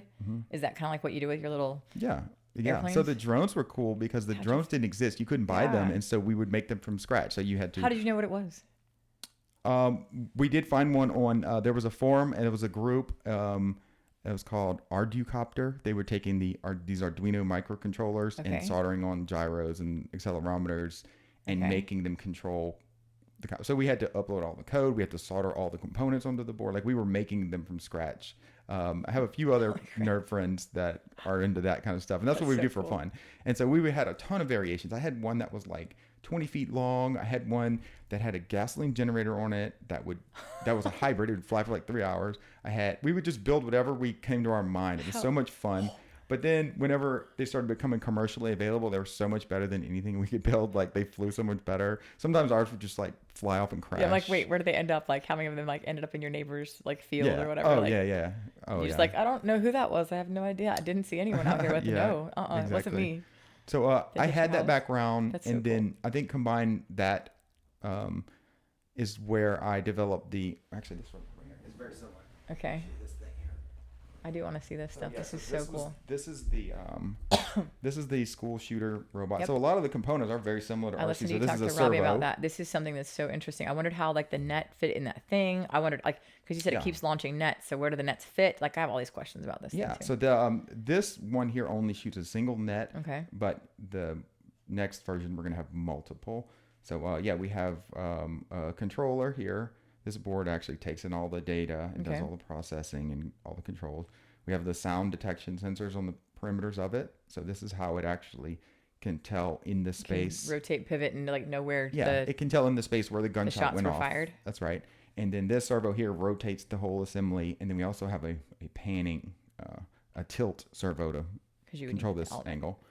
This is just, all this does is it's a firing pin and it ruptures this little gas cartridge. This is the kind you get in like a BB gun. Yep. And it ruptures this gas cartridge. We send the gas into this chamber, and then there's a disc here that waits till it pressures up to 500 pounds, and this disc ruptures and it pops, and then all that gas Wow. goes to these four chambers here, these four barrels, and those are connected to weights, and that the net's stuffed in there, and it pulls the weight. It pulls them out at an angle, and it expands the net out. So as the net is expanding, the smoke also comes with it because you talked about smoke Yeah. being a part of that too. So like yeah, kinda well, the like, smoke is just from the CO2 gas. but that's so good because it would also dissipate the like it would be more. Yeah, it does. a This one doesn't distraction. have smoke intentionally. It just, there is smoke because just from the CO2 gas expanding so fast. But it might catch like it would trigger somebody's attention to be. Oh yeah, and pulled this away thing from goes their off super intentions. fast. Yeah, this thing goes off super Oh fast. my So, gosh, that is so yeah. cool Yeah, and it's to see that this in real one's life. 4G connected, so it's its own SIM card, its own cell connection, and it has 100 megabytes of free data per month. So if we were to put this in a classroom, they don't have to worry about any network connection or data plan. Or if someone someone were to cut the internet feed, it doesn't matter. Each one of these independently has its own internet connection, so they're redundant. It has its own onboard battery also, so it'll operate for several hours even if the power is cut. So, and I manufactured this. I mean, this is a prototype, obviously, but if you look at the components, the materials, this is like plastic, Yep. and this is the most That's my expensive next part question. on this is $65 for this board. That's So, my next question: is what would that cost to duplicate? Like, what would that cost for you Yeah. to install that somewhere? I mean, if we would have the manufacturing stuff set up, I don't think it'd be more than a few $100s. So you're per saying for a unit. few $100s, you're saying right now for a few $100s, which we know for sure, like school boards waste all kinds of money on different things that maybe aren't as effective for protecting our kids. For a few $100s in each school in our area, for instance, you could have a device that would protect the kids if there was someone to enter the school and do something like that before the police could get there. In theory, and a few $100s is a guess, but yeah, I think one in each classroom has a 30-foot range mount on the ceiling, and but yeah. So anyway, yeah, my RC. That is incredible. Yeah, thank you. Yeah, I'm hoping. Like I said, I was issued a patent on this, and I have Yeah, several I components heard of you it. mention that. It does some AI stuff. It has some AI component to it where it can analyze the gunshot itself. It Where has does all some- that feed go to? Can I ask, like, where does all that feed end up going to? Is there like a monitor somewhere, or is it going back to your company? Like, where would that feed no, back it's to? all standalone. This is It's encompassing in this its is own all device. standalone. Yes, the only thing it sends out is it's connected to a service called Twilio that I pay Yeah. for, which is super cheap. It's the kind, you get all those spam text messages. You can text to subscribe to this whatever. That's all it does. Is it sends a text message there with all the data it collected, like what type of gun it was, where the shot happened. That's all it does. So it's standalone. It doesn't need a mainframe or So it's eyes and ears inside of a building when no one else just is there. ears. Okay, so it doesn't record any visuals. It doesn't even record any audio sound either. These aren't microphones. These are sound level sensors. So we're Okay. just looking for the decibel level. So the reason I'm emphasizing that is because I don't want any pushback for privacy Yeah, I concerns. got Like that. we're not You're spying right. on your kids. If the only time this thing is going to activate is if something as loud as a gun goes off in a classroom. That's all. That's the But only it stores time the it's data storing. about the gun and the type of Yeah, bullets that were yeah. fired. It That is freaking cool, Craig. yeah. Thank you. That is Appreciate incredible. Appreciate that. So Wow. anyway, so That's incredible to see that in person. Like I've heard you talk about it and I've listened to you talk about it and like yeah, thank your you. excitement level and then to see it like in person and realize that like, Yeah, I guess from a person who's not into robotics or doesn't understand that kind of stuff like you do, I always assume that would be very expensive. And so to see that in real life and know that you could build that out for a couple $100s and have that installed in schools, like to protect, or not just schools, like in the buildings that have been, I mean, we've seen this happening so much more frequently in our oh society. It's yeah, crazy. yeah. I mean, to clarify, this one I probably have about $50,000 into this prototype, Probably. including the patent review. Including the patent, The patent was yeah. like 20 grand, but Yeah, that's not just cheap. to say, Yeah. it's expensive to gotta prototype invest because you if you're- buy stuff that doesn't work. But you believe in that so strongly that you're willing to continue and invest just like the app. Yeah, because I don't care about for this. I want to help solve the problem of Yeah. kids in school. I mean, What made you decide that was an idea you had? What led you to that? That was just seeing the stuff happening on the schools and trying to find an Okay. engineering solution. It fits in. I'm going to ask a different question. Mm-hmm. What inside of you related to wanting to solve that problem? Because there's a lot of problems in our world. There's a lot of problems, and we sometimes know we can't solve those problems. Mm-hmm. And what part of you in your brain made you think, I can do something to help this problem? What part of you relates to that? Like, why do you feel compassionate towards kids in schools? Why do you feel compassionate to like, protecting people from school shooters? What part of that, like, where'd that come from? Yeah, that's a good question. I mean, if I'm being honest, and I was bullied in school. I went to. They were desegregating the schools in Louisiana, and so when I was in middle Wait, school, what? During our lifetime? yeah, during our life, when I was in the Okay. 7th grade, so Whoa. they would bus us across town and the other kids Whoa. here, and so I was like, it was almost all black, the school, only a couple of white kids there during the O.J. Simpson trial. Oh was when my I was there. gosh. So it was very racially. Where'd you go to school when you were in Glasgow seventh? Middle. Sorry, Where is it? like Lee Drive, Okay. College, Lee. Everything. Okay. That's pretty okay. And so yeah, it was during the O.J. trial, and we would watch the O.J. Simpson trial in the classroom. Yes. And they would look at me. I'm like, I didn't do anything, because it was a very racially Holy tense cow. time or whatever. Anyway, So you went to a majority black school at that time when it's I did. segregated? And during that time, I had on the bus, I had this for me, and this might not sound great from my perspective, but I mean, one time we were watching the OJ trial, and then someone picked me up from behind in a chokehold and choked me completely unconscious, just because I had nothing to do with them, just racially Were motivated. you like a smaller kid? Like, were I mean, you I was not like, I was average. I would sit on the school. On riding the school bus, there was times where they would spit on. I would have my head down like this, and I would just feel the spit. They would just spit on me to be funny while I was in the school.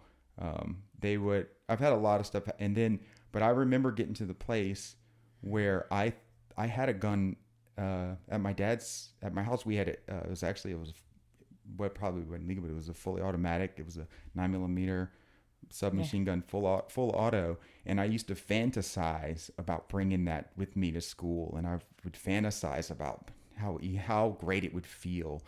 And then I guess a motivation for this is not my knee jerk for it isn't let's kill the shooter. Yeah. Because I mean, I was there. I get it.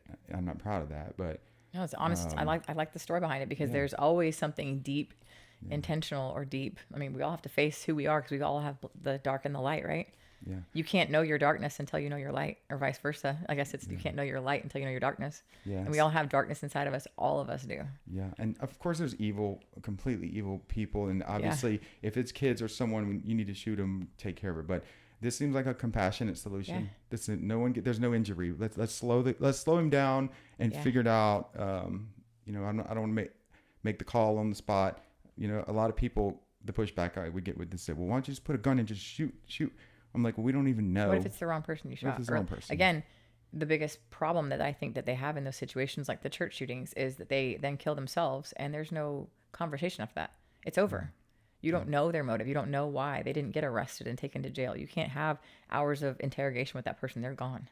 Yeah. So if they didn't have that opportunity to kill themselves, then at least there's a possibility you can get to the underlying reason as to why. I mean, not that that's going to solve the problem, but at least having the conversations that would take that person back to some sort of Like, what was their motives? Like, how can we prevent this in the future? You can't have those conversations if the person's dead. Yeah. And I mean, and even though, It's crazy. and think of this, God loves all those people, Yep. you know, and I was saved at 23 years old. And I probably deserved punishment and wrath and judgment before that, you know, I mean, but God gave me grace, and he showed me grace and mercy in it. And this, mostly not that I have this great burden to stop school shooting. That's not my motivation for this. I mean, I want to do it for that reason, but it lines up with who I am. My main business is solving problems, finding unique solutions. And then my secondary skill set is robotics. I grew up doing it. I know how to do it. And I combine those two in engineering solutions. So that's so cool. And I think this is a culmination of all three of those. And I would love to just give it a shot and try to make it happen. And I'm going to do it. Like I said, there's a urgency within me where I want to say, like, hey, some rich person, please just give me money and let's do this. So the more you talk about it, that's what's probably going to happen. You know that, right? Well, because there is people out there right now that gave you a car in your driveway that's worth way more than what they thought it was. And you said when I walked in the door, somebody who gives you something that is junk to them or doesn't mean a lot to them. Like I said, $86,000 was a lot of money for me at one time. $200,000 was a little bit more money than I thought at one time. And now, you know, like as you go into this stuff, like you realize the dollar amounts that we think are, I mean, you said $50,000 into this, right? And if you were 20, would you have had $50,000 to dump into that? No way. So our value, our density for understanding what somebody's capable of doing is the more you talk about this and the more you share that thing, I know for sure that's going to get picked up by somebody, because that's a huge, huge asset to not just schools, but churches, but business buildings, and also places where people are in frequently. Like I would want to have one of those at my gym. I mean, I worry about people walking into my, I know that sounds crazy, but we're in a public space in an area that may not be the most safe all the time. So, you know, you never know who walks in your door. I've seen it before. We've had a couple people walk in the door, and I think to myself, how fast can I get to my bag? Because I have a special piece of equipment in there that, you know, could help protect. But if I can't get to it, then what? If there was something like that in more buildings and like it was more commonplace, think about all the things that we didn't know about when we were kids and now are commonplace. That's true. That will be a future thing. I forecast and predict that will be in a lot of buildings in the future. Okay. Well, I appreciate that. Yeah, I hope so. I'm going to keep working at it. I'm not giving up. I'm going to keep self-funding it. Yeah. I can't do it the right way yet. I'm working on it. Like I said, as my other business grows, I'm pouring more into this, and we're going to make this happen eventually, but it's not a priority now. But if someone wanted to make it a priority, I would accept that. Right. So, but I don't want to get rich off of this. It would be a cool thing to say I helped to solve this problem. But here's this guy with robotics as his background in engineering and all these things that you do. What made you decide to start a podcast, Craig? I have to know. You have to tell me, because I need to understand this from your lens. Like what made you decide this was an idea? So you're a much better interviewer than me. You should be interviewing this. I want, look, you're but the also, new interview. All right. You're the look, new but we also could take this, and you need to clip this stuff for your stuff too, because it's so good. And you have so much stuff. Like, I want to know why. I'm sitting there watching your podcast going, this guy's into robotics. This guy's into like engineering and like putting things together and like puzzles. Why is he sitting in his upstairs room doing a podcast? What sparked this? Okay. So this is, the name of this podcast is Mechanics of Light. No, okay. Mechanics of Salt. I don't even know the name of it. Mechanics Agenic Potato or something like that. It was Agenic Potato before, because I watched the first few of them and I said that I literally you answered that question before. Sorry, I cut you off. But like, I know what agenic means, and like, or Agenic Potato. Like, I know what Agenic means. Okay, so the Mechanics of Salt. Yeah. So the reason behind this is because, so I went to Bible college whenever I was 23. You did? Yeah, just because I wanted to learn the Bible. And it was just moving through. And I also did youth prison ministry while I was there, where I would go one day a week and we would go and talk to the kids, and do some Bible studies in there with teenagers. It was the Jetson Youth in Zachary. Okay. But I would go one day a week with me and my friend Levi. And one thing, we were learning the Bible. I was just a fresh born again Christian, just learned to be a Christian. And now it was about, how do you live for God? Like, what is this? And so I would go, and it was almost a gift. We'd go share this with these kids. And then the next week, they were asking really genuine questions. Like, they weren't church people. Mm-hmm. They were saying, I still want to do this, And and it caused me to want to understand the truth about how do we live for God. Um, it can't be about guilt, or it can't be about motivation. And God lays that out Paul lays that out in his epistle to the Romans and to the Galatians. Yeah. O foolish Galatians, who has bewitched you, that having begun in the spirit are you now made perfect by the flesh? Mm. So there is a rest for believers that allows God's spirit to dominate and take control and transform us. And I'd like to use this platform for that, and find people like yourself, or even some of the other guests that I don't want to debate about what works. I'd like to find people who've been through some things and they came out the other side, and God is their treasure. Dude. And amen. Yeah. Amen to that. So the podcast like gives you a chance to you're honing a couple of skills there. That's so cool, because you get to talk. You get better at communication, asking good questions, which you already obviously do to get to where you are. You ask really good questions. That's one of the things I like about you. And listening to your guests talk, I just think it's so cool that you have invited the most, maybe not the big names, but they're people who have really cool stories, and they have a great backstory. And what you just said about God. So without going too much back in my own story, so we have our nutrition store. Things are great. Doing great, wonderful life. Things are chilling out a little bit. I got employees. I don't have to go there as often. So I'm finally getting a chance to take a deep breath. And I've been very active in personal training for years. This is something I love. I value. I love interacting with people and getting to help them. It's so much deeper than just fitness. And so I work with men, work with women. Over the years, I've learned so much about the body, what it can and cannot do, how to get from somebody who can't do a very basic movement to watch them progress. There's nothing better to fuel your, I want to say ego, but it's not just ego. It's just this drug. It's like a little dopamine hit every time someone does something that they couldn't do before. It just lights this fire in me, and I'm like, oh my gosh, it's super excited, and I want to do more of that. And so I continued to I was burning the candle at both ends, training clients at 4 a.m, all the way till 8 p.m. sometimes, and it was just a lot back and forth between our house and the gym. And that wasn't for myself. That was working for Anytime Fitness in Dutchtown. I really loved the people that owned that gym. They gave me space to just kind of do what I wanted, and I loved being there and had such a great experience. And so that's where my clientele was basically built, was in that space. And so fast forward a little bit further, in a gym setting when there's a lot of people, it gets a little chaotic. And so I've learned from a younger age as a trainer that you don't need a lot of space. To do a good job doing your job, you don't need a lot of space. You need a little square, a little box, right? And you need a couple of pieces of equipment that are mobile. And so I would really focus on training my clients like that, because it also trains your balance better. It trains your proprioception better. Your body, your brain connection is so much more stimulated than when you're on a machine sitting on a heavy piece of equipment, just pushing the same repetition with a bar that's, if I'm a woman and I'm now using this chest press machine that's built for a man, first of all, my shoulders don't like that. And all the things that are happening in my body aren't training my brain to know where I'm in space. And so very little equipment is kind of how I started training my clients, and they would get great results from that. And I had better results than if I had used machines. And so I would joke with my clients and say, hey, you just paid your gym membership and you also paid me to train you. We never left this corner. We were in a space this big. And so when Regimen opened on Bluebonnet, my husband said, let's go check this place out. Cool. On a random Saturday, we went up there and caught a workout. And I was in love from the minute I walked in there, because it's literally what I do, pumped up to a 30 capacity place with a microphone, with music, with lights, with it's an energy of a club, but it's fitness. Right. I think you've been there before, haven't you? It's awesome. You came and tried it out? Oh, it's amazing. So cool that so I locked this cat in the other office, and she escaped some type of way. You can hang out with me. Come on. All right. I'm so sorry. It's so cool. This. I like her. She's cute. All right. Look, she knows what she wants. Come here. Come sit. All right. Well. She wants visitors. Hi.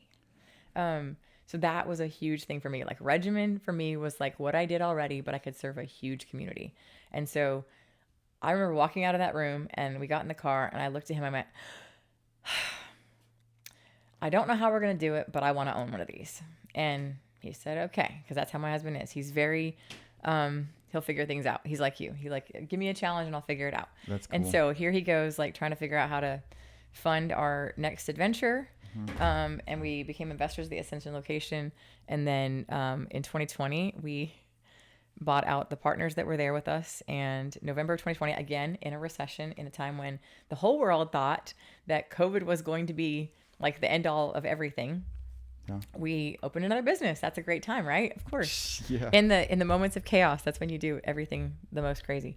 And so just I have loved the people there. I've loved the community that it's built. And it was very corporate structured, very much like just very much cut and paste of every other location. And that's not how I run business. That's not how I operate. So my heart, my soul, my whole entire energy has to go into what I'm going to put my heart into. That's just what I do. So I like to know everyone's name. I like to know who they are. I like to know their family, their story. And so just being a part of a community like that, it felt like church that I had missed for a long time, right? I had kind of sworn off church after leaving Utah, and moving to Louisiana. The Mormon church was very different here. Not bad, not any way negative, but just not for me. I just noticed a lot of people, how do I say this in a nice way? They really think a lot of themselves. And it's like, I realize now it's like every other church here in Louisiana. There's a couple of churches here that think more of themselves than they do of God. And I'm sure you've experienced that in some of your connections here and there. And I had seen some of that already, like moving here. I was like, that's not what I want. I'm not into church. So again, we all go on this little journey, or maybe we all don't. Maybe it was just my journey of, I want to like have this relationship with God. It'll be spiritual. I won't have to go to a building. I won't have to connect in any other way. The Bible, it won't be my thing. So I was on that little path for quite a while and thought I'd find it that way. And never felt very good about it, but just, I knew I had a connection with God, but it came from a different place. And, or so I thought it did. So we create our own little bubble because it feels better than knowing that we're not doing the right thing, right? By God.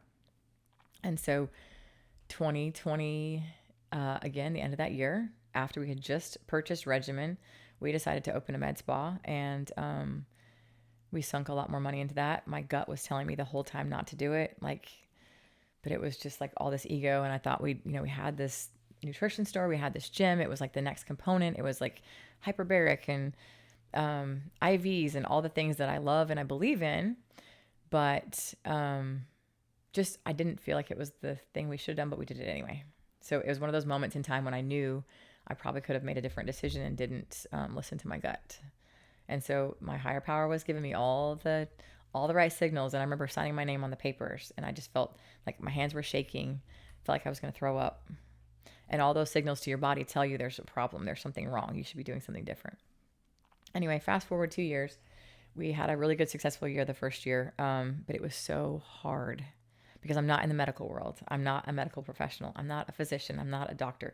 I'm not any of the things that I needed to be in these roles. And so it's always trying to hire somebody or look for the right person or find the right and pay the right person. And so it gets a little bit exhausting. And yeah, come see.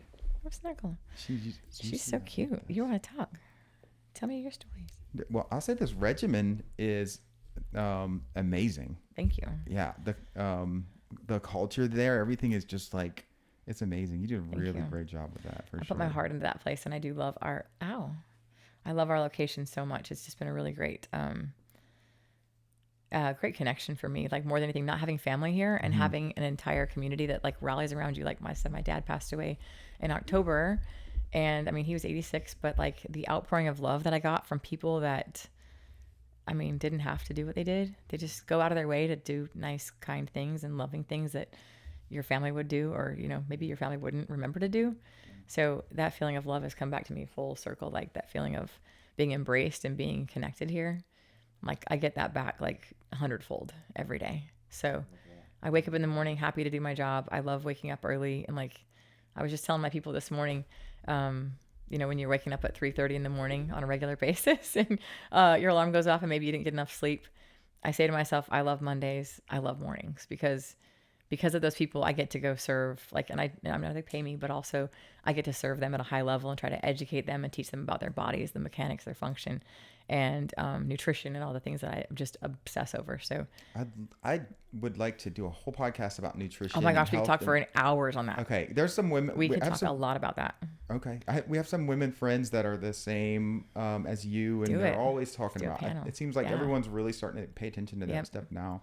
So yeah, One of the biggest things I think with nutrition is right now in the industry we live in, where there's social media everywhere in your face, it's really hard to know who to believe. And I'm going to call a couple of things out right now. I keep hearing about peptides. Well, peptides have been around for 15 to 20 plus years, right?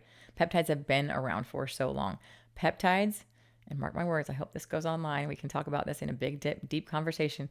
Peptides are not soluble in powder form. So anyone that's telling you peptides in a powder is not going to do what a peptide does. They're not peptides. So collagen is a peptide, right? Right. Okay, so they're not the same peptides that are being promoted right now. BPC 157 is an amazing peptide. It's an injectable peptide. You can take it orally as well, but in oral form, BPC doesn't have the stability to affect your joints the same way. There's doctors who dispute this back and forth. Like if I took an oral version of BPC 157, which I think is still, I'm going to get in trouble for saying this. They pulled this from the market. Do you know about this? Have you heard about this? No, I didn't know about that. So BPC 157 is not available to be sold from your doctor right now. You can't get it. I took that before. Yeah, I take it all the time too, but I get it on the gray market. So I'll just be quite honest and say where I get it. You can order online, but you don't know where it's coming from officially. So I'm not recommending anyone do that. Make sure you do some research on your vendors if you're going to do that. But right now they can get shut down for selling it because I think it works so good that it starts to, I'm a big conspiracy theorist, Craig. I'll just put it out there. Let's go. Okay, cool. So like, I think anything that works is going to get pulled, period. That's kind of how it goes, right? Anything that is going to harm you, they'll give it to you for free, right? Yeah. So that's my lever where I'm at. Kind of, I pull those levers back and forth. But so the BPC 157, for instance, if you're getting that in injectable form, it's not from your doctor right now because they can't prescribe it. If someone tells you they can give it to you in powder form, it is for gut healing and you can get that. But now we're talking about peptides. We're talking about other peptides like the GLP-1s, the GLP-3s, those things that are out right now. They're not able to be in powder form. You can't, they're not soluble like that. Like you have to inject them with a fat soluble transmission system. So like I have to inject it sub-Q. So there is some coming. I don't think they're soluble yet or stable yet for them to do that. So to say this I'm trying to be technical about this so I don't screw it up. To say that you're selling a peptide in a powder form in a packet that come from a multi-level marketing company, I think everybody needs to be very cautious about what they're getting. And because I know you're one of the first people that I know of that was ever talking about ChatGPT, you probably are really good at those prompts. It is so easy for all of us to go to our phone now and type in ChatGPT, ask a really good question, and you get a really good answer back on what's actually in the products because they have to be disclosed. So you can find ingredients anywhere online or through ChatGPT of any MLM company out there promoting something that's saying that they're peptides because they're not peptides. So yeah, you got to be careful with that stuff right now. It's a big one. And as far as nutrition goes, like there's always been, you know, and especially in my industry, in the fitness industry, somebody wants to complicate things and say, you've got to do this, you got to do that. Basic science is protein is the building block for our cells, right? We need that all the time. Mm-hmm. If you're not eating protein, if you're not taking enough protein, you're not going to be able to maintain your muscle mass. If you're not lifting heavy stuff and you're not trying to create some major stress in your body, your longevity is not going to sustain itself as you age. So period. That's end of story. Keep it simple. Protein, carbs aren't the devil. Like you don't have to pick a diet. It's simple. Eat less sugar. Yeah. Stay away from junk food. Like I watched this thing this morning on somebody's protein powder and people were going after the guy for using stevia as a sweetener. Stevia is a plant. So I prefer that in my stuff versus like sucralose or something that's synthetic. I'm not saying it's all bad, but our body doesn't really care. Your body doesn't always recognize that stuff. So we focus in on these little microscopic details when the bigger picture is eat protein, work out, sleep, and, you know, all the other things we need to do to keep our body healthy. Drink water. What about creatine? Oh, absolutely. Creatine is one of the most profound things that has been around for so long, but is highly discussed right now in the industry. Creatine, we should all be taking at least 5 grams of creatine a day. And what I hear from my women a lot of times is, oh, but it's going to make me bulky. No, it won't. No, it won't. I've been trying to get bulky for 20 years, Craig, and this is it. This is all I got. And, genetically, I could probably gain some weight if I tried. So Yeah. it's not just because I'm a skinny person, but I'm not really skinny. But So I took the Yeah. Somarelin and Ipamorelin. Yep. My growth hormone Yes. levels were low, and I took it for about a year, and it was. I think that trains your body, pituitary, Absolutely. whatever, and it worked for a while. It got I was like back at the normal levels, and then it started kind of going down the levels. So they said we need to just order double the amount, and that stuff's very expensive. I was like, I don't know. So I stopped taking it, and then my levels stayed the same, which is kind of cool with that stuff because it's what did you change? What did you change in your diet? I started taking I started lifting heavier, and I started taking creatine, and it brought my growth hormone level back up to normal, just There lifting it is. heavier weight. Yep. And so I didn't have to do the injectable I was subcutaneous every day for a year. It's hard. It's a pain in the butt to do it. Lifting heavy and then protein. Yes. And so my wife has horses, and one thing about the horses is they can adjust the amount of protein in their feed. So when you buy the horse feed, it actually has the amount of protein on it. And if you have too much protein, the horse is too wound up. It has too much energy, and it's not fun to ride, I guess. And it's just and we're also mammals. So the horse feels super great with too much protein, and they'll try to dial it in. But I assume we're the same way. Oh, 100%. That's a very good analogy. I was thinking about that yesterday, listening to a podcast about somebody who had been in a prison, and the prison food that they feed them is not heavy on the protein, and it's to keep them more docile. Because if you're not loading somebody full of protein and they get a lot of carbs and stuff, they're tired. Think about all the things that carbs do to your body when you're full of sugar. Yeah. They give you honey buns, like you're going to feel like garbage, right? Yeah. You're not going to be a very aggressive human. Yeah.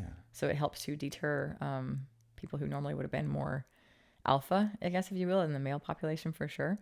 Everything you just said is so profound and so simple. Creatine is so important for our brain function. So it crosses the blood-brain barrier, which we need every single day, because my dad just passed away. I told you he passed away with dementia. He had a pretty severe level of dementia, and it was really sad watching him decline the last year. That was really hard watching him. Sorry about that. Yeah, but from the biology space and knowing what he ate, my dad loved sugar.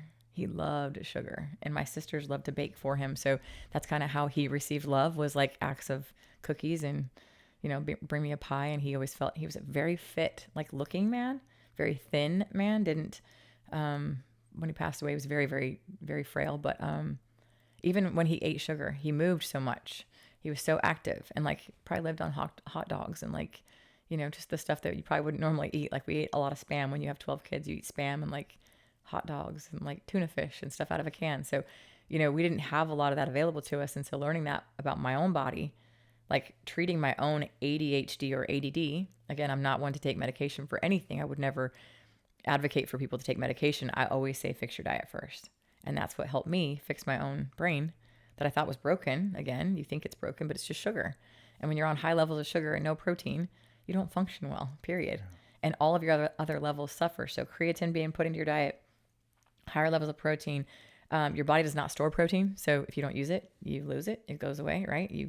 People say it stores in the kidneys. No, it doesn't, y'all. So keeping it simple, liver and kidney does not have an adverse effect when you have higher doses of protein.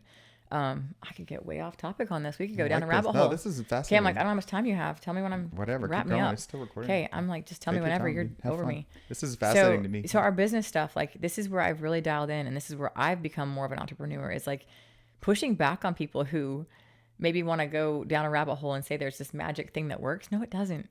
So I have to get louder and louder now that we have social media available to us. I was very hesitant to get on social media. And my husband, the entrepreneur in our family, that's doesn't give a rat's if it's perfect or not. He puts things out there, and he could care less if his accent's weird, or, he was using AI before AI was cool. And he would try to find an accent that was similar to a Samoan Chinese man. Okay. That has lived in Samoa / Germany / the US. There's not an accent that quite simulates that at all. And so he sounds Australian, he sounds British, and people would always make fun of him, oh my gosh, your husband puts out these dumb videos all the time. And I heard all of that. I would hear that a lot, from just random people always talking about my husband. So weird. And finally I was like, you know what? At least he's trying to do something different than no one else is doing. So you can make fun of him, or you can figure out that he's way ahead of everybody else. And yeah, here we are. AI is like such a normal part of our day, right? Yeah. You don't know what's real or what's fake anymore on the internet. No. He can cut and paste things faster than anybody I know. So yeah, he's gotten good at some things. So really proud of him for that too, because he doesn't care what anyone thinks of him ever. So Yeah. I think that's one of the things we all had to get over, like at some point in our life. He Yeah. never had that. Yeah, me too. I'm doing this kind of stuff. I never Yes. like to hear Yeah. myself talk, and Same. I'm like, whatever. If I'm gonna, this is kind of as good as it gets. So I'll try to Right. get better and do a better job for you guys. But I still have a message to Dude, get out, and I still have some yes. things I want to do in the world and contribute. And you just have to deal with this. Yep. I stumble through my words all the time, and I get excited and talk too fast, and people say slow down, or I have a deep voice. I sound like a guy sometimes. No, I you think, don't. and trying to get over my little like raspy cold voice I just had from last week. But if you spend all your time thinking about your imperfections, they will literally kill you. So I have a question about sugar. Yeah. I can ask you. Okay, say a person that I know, a friend. All right, it's me. All right, I got a Hershey bar from the gas station one day, and it was so amazing. I was off of sugar for a while, and then it was so amazing. I started going, and I am a full-on Hershey bars addict now. I go every day. I feel like a drug addict. I was like, I will not eat a Hershey bar today, and I definitely eat one every day. Any advice? How can I get away from protein. this dragon? Yes, protein. If you start your day with protein, Okay. and you already have a loaded protein day, your cravings go down, Craig. It's that simple. What? Period. End of story. You drop your cravings by making sure your body is always fueled with protein. So this morning I woke up, I had to be at the gym for 4:30, and I had a protein shake. So first thing I do in the morning is always get at least 30 grams of protein.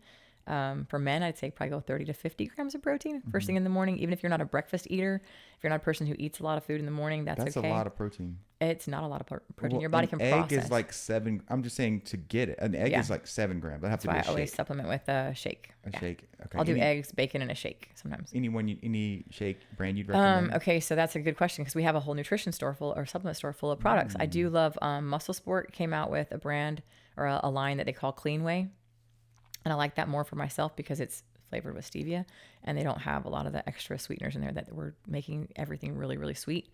So I love that. If you haven't tried it, plug for my nutrition store. It's over on Airline Highway, Okay. What's right the, by Rouse's Extreme Performance Nutrition. Can they also order online? You can order online, yes. Extreme xp-nutrition.com is our website. You can get that stuff online and free shipping. So if you guys have anything you want from the website, go ahead and click on that website. It's my favorite. That's my favorite. So Okay. I actually put that in food too. I'll make like waffles and put like protein powder in them. Yeah. I do like a go-to shake. I really like those Oikos. Have you had those from Costco or Costco is my other favorite store in the world. Man, I could talk to you for like hours. I'm probably just killing some time for you. No, Sorry. I'm fine. Burning up your day. I'm not worried about it.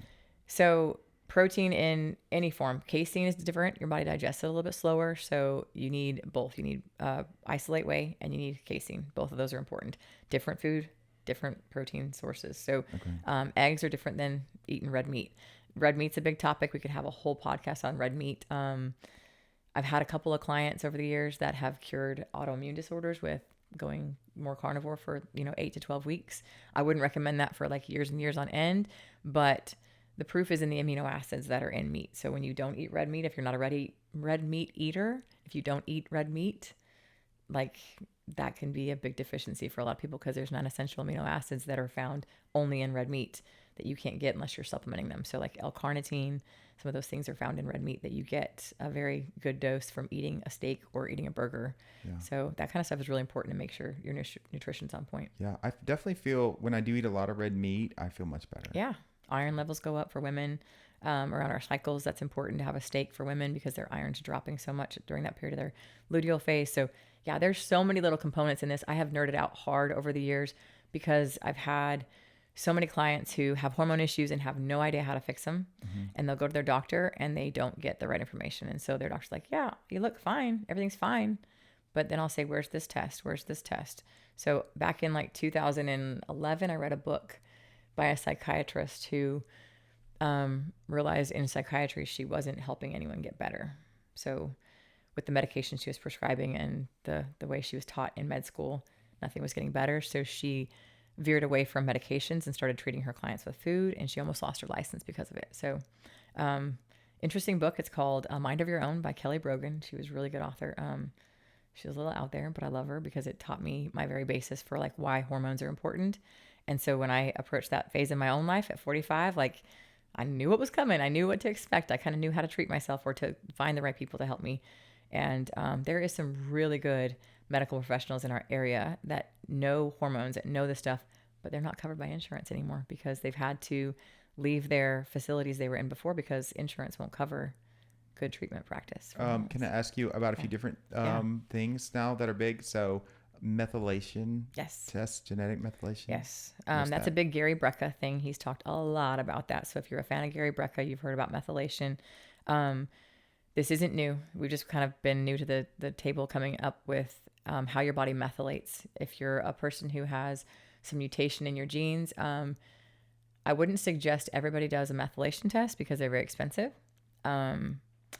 But I would suggest that, say, a person who's really struggling to lose weight has done everything right, literally everything, and like actually been consistent, not just said, I tried it for 2 weeks and it didn't work out.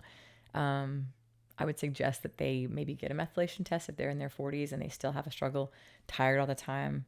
There's some things like one of my clients, she had a major methylation deficiency or a problem with her methylation that helped or stopped her body from absorbing vitamin D.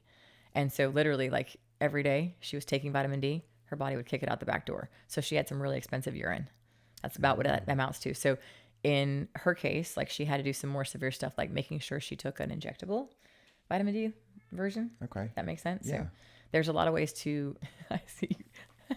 This cat is so funny. I killing love it. me today. She's great. I love her. I'm sorry. I hope this isn't bumming you out. Not at all. Not at all. It's I think it's going really great, by the way. Okay, cool. I hope I'm not taking too much of your time. No, don't worry about it. I don't care. Like there's so many compartments of metabolic health that are treatable with food over medications. And so. But hang on, let me get rid of this cat one more time. How did you escape from the other room? She has a secret you don't know about. Let her outside the house if you don't mind. I'm sorry. No, that's fine. It's not bothering me at all.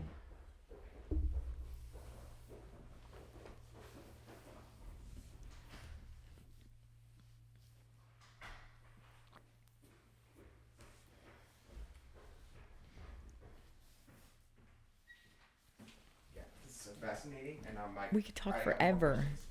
Yeah, keep it going. So this is my time either. okay. Your time that matters. I'm good. I'm so good. I have nothing else today. This is a good day and for we this. can like do this a ton if you want. Okay, I love love it. Plenty of other time. I do. And if you ever want to get you and your husband, he would be really excited. Want to do it? He doesn't know I'm doing this. I didn't tell him. Fascinating. Oh, you didn't tell him? Yeah, I didn't tell him. He's a jealous, cool individual. Yeah, he's gonna be jealous. He's gonna want to do it. He's gonna. All right. I just didn't know how much we'd cut each other off, and so I was like, I don't know that I had a very interesting story, but like, I mean, jumping from nutrition back where we were. You have a. Can I tell you? You have a very interesting story. You have a fascinating story. Yeah. I feel kind of like just this person that keeps trying to get back up every time she gets knocked down. So yeah, that's all of us. That's what it is, right? That's so we opened the med spa, and I guess I got to share this part of the story too, because I know this is what you just described to me why you started your podcast. And so I have a really great story about the last year of my life. We can come back to nutrition all day long if you want. So, I saw my P&Ls. I know what that looks like. You know, your profit and loss statements come up and you're like, yeah, things are going downhill. So we had some issues with the med spa. Nursing board changed rules. So there are certain things like nurses couldn't do anymore. So I had to start paying for extra. You have to do like telemed calls for every IV we would give, things like that. Got really complicated, very expensive. And our overhead became very expensive. And trying to get people in the door when you're talking about a recession, like we just kind of were suffering through the last few years. You see how the prices have gone up for luxury items, like come in and get in a hyperbaric chamber for a couple $100, or, you know, come get a facial or whatever it is that we offered. That's a hard sell sometimes when people are tighter on money. And so I'm not saying that that's the reason, you know, things didn't work out, but there's an abundance of stories in this last 2 years that I could tell you. But to wrap it all up into one big nutshell is we knew we had to shut the business down. And I had a nurse I loved, well, a couple of nurses that I loved. One specific, our head nurse, loved to pieces. I had a manager who had busted his tail every single day to like try to do his best in sales, and he's amazing at it. And we met with our business coach, and he said, "You guys are literally paying out like $10,000 a month to keep this place open, and we've now done that for like 8 to 10 months." And I'm like thinking we got to make this decision sooner than later, and otherwise it will sink our other businesses because I'm pulling money from Peter to pay Paul. And so October of 2024, we made a really hard decision to shut that down. And so we had to walk in there on a Saturday and tell our manager and our head nurse that we were going to have to close. And they had busted their tails for us. Like, they were such loyal employees, and like, it's just heartbreaking. Like, my heart hurt walking in there, and we cried a lot of tears that day. And they all cried too. Like, it was just really, like, it was emotional. It was really hard. And over the next month, we, shut things down, gave refunds, did all the things we could to mitigate all of the necessary things that had to be done. And I was in the dumps. Like, I just felt so bad, felt so heavy. Like, just my heart was broken, kind of, sort of, but like kind of relieved at the same time because it was a big burden. And a member of our gym, Connor McClendon, guy I didn't know very well, way back in March, came in one day just kind of flustered to his workout. He's like, my wife's car just blew up on the side of the interstate. I'm like, what? He's like, it started on fire, like literally started on fire on the side of the interstate going towards Zachary. And I'm like, what? That's crazy. And I don't know Connor very well. Like, he's a member of my gym. I see him every once in a while. And so out of nowhere, like, we have an extra vehicle in our driveway that we don't drive very often. It's a nice vehicle, it just sits there because my husband doesn't want to sell it. And I just say, Connor, I have an extra vehicle. You can take it. And I'm thinking, what? Why did you say that? That's very, very, like, being in business, you have to kind of like protect yourself liability wise. You got to be careful with stuff like that. So I'm just like out there, like, offering up my stuff. And he's like, well, that's generous of you. He's like, I might have to take you up on that. We don't have rental coverage on our policy or something like that, he was saying. And I'm thinking, my husband's going to kill me. I just offered his vehicle for, like, just to somebody he doesn't even know very well at all as a member of our gym. You and I are so similar because I have to go home and tell my wife sometimes, Me like, too.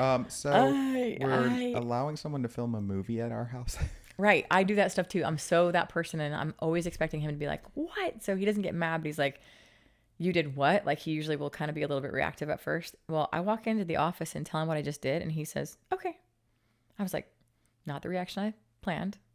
And so the next day, Connor did reach out to me. He's like, hey, like, if you don't mind, I'd love to borrow a vehicle. I'm like, sure, bro, here's the keys. I'll bring it over, drop it off to you. So I kind of started talking to Connor a little bit more. And just very haphazardly, he's like, so what do you do anyway? He's like, I'm a worship minister at Estrema Baptist Church on Highway 42. And I'm like, cool. So I'm like, oh, great. The kind of people I try to stay away from because I'm like, they're just not my people. Because I'm like, I'm going to say something to offend them. I'm going to curse. I'm going to do something that's going to piss this guy off or make him think that I'm just this horrible person. Because that's kind of who I am, right? As a person, I just don't have a lot of filtering. And so he says, you should come to church sometime. I said, yeah, probably not. But thanks for the invite. Maybe one day. Easter's coming up. Maybe on Easter I'll go. Thinking in the back of my mind, maybe I'd go. And then Easter passes and I didn't go. And so here I am. Recovery just shut down. We just closed our business. Our med spa closed. And feeling all that weight. And I turned to my husband on a Saturday morning and I said, hey, I think I'm going to go to church tomorrow because I don't know how he's going to respond to that because we haven't gone to church in like 10 plus years. And like, we raised our kids when they were young in church and then realized it was kind of pulling at some different things for them too. And this is a whole nother conversation we'd have to have a separate day. But like, Mormon culture in itself is, you're taught not to judge, but the whole thing is very judgmental. So it's very much, I'm sure a lot of religions are like that. So yeah, in a context of like, if you see someone smoking, we don't smoke. We don't do that. Like, so you're judging people without realizing how much judgment you pass as a kid. And grew up that way my whole life. So I didn't want my kids to kind of grow up in that way. So we kind of pulled away from church. And anyway, hadn't been in a long time. So I show up to this church on a Sunday morning by myself. Connor's face lights up. And the drummer, Blake, is also a member of our gym. And so they're in the band and I'm sitting there by myself. And I'm just like, not sure where I am. I was raised in more of like I guess you compare it to Catholicism, like where you're in like worship of hymns and it's very reverent. You don't raise your hands, you don't praise, you don't shout, none of that. And here I am like listening to this whole full band like jam out, and Connor's voice and like his wife also sings in the band. And so that experience of being in that room that day, like it was like what I needed more than anything in my whole entire life ever. And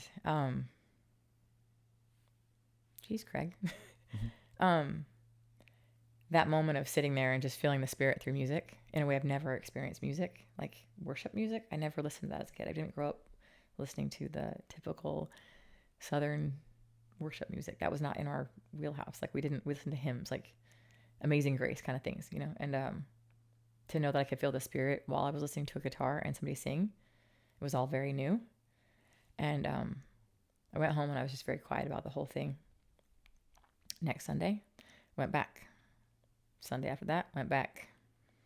Kept going back. Like, I was looking for the things that were wrong with it so I could swear off religion forever.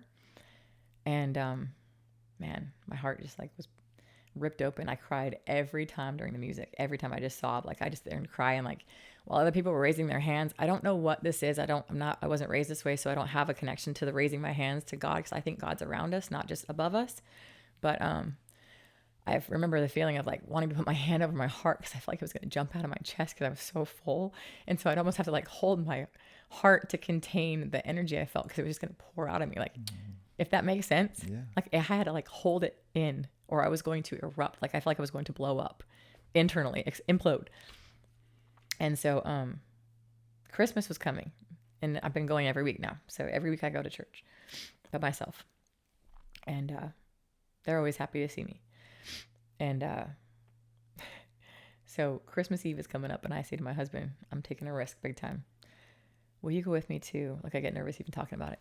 I said, will you go with me to the Christmas Eve service? That's like Christmas Eve daytime. He's like, okay.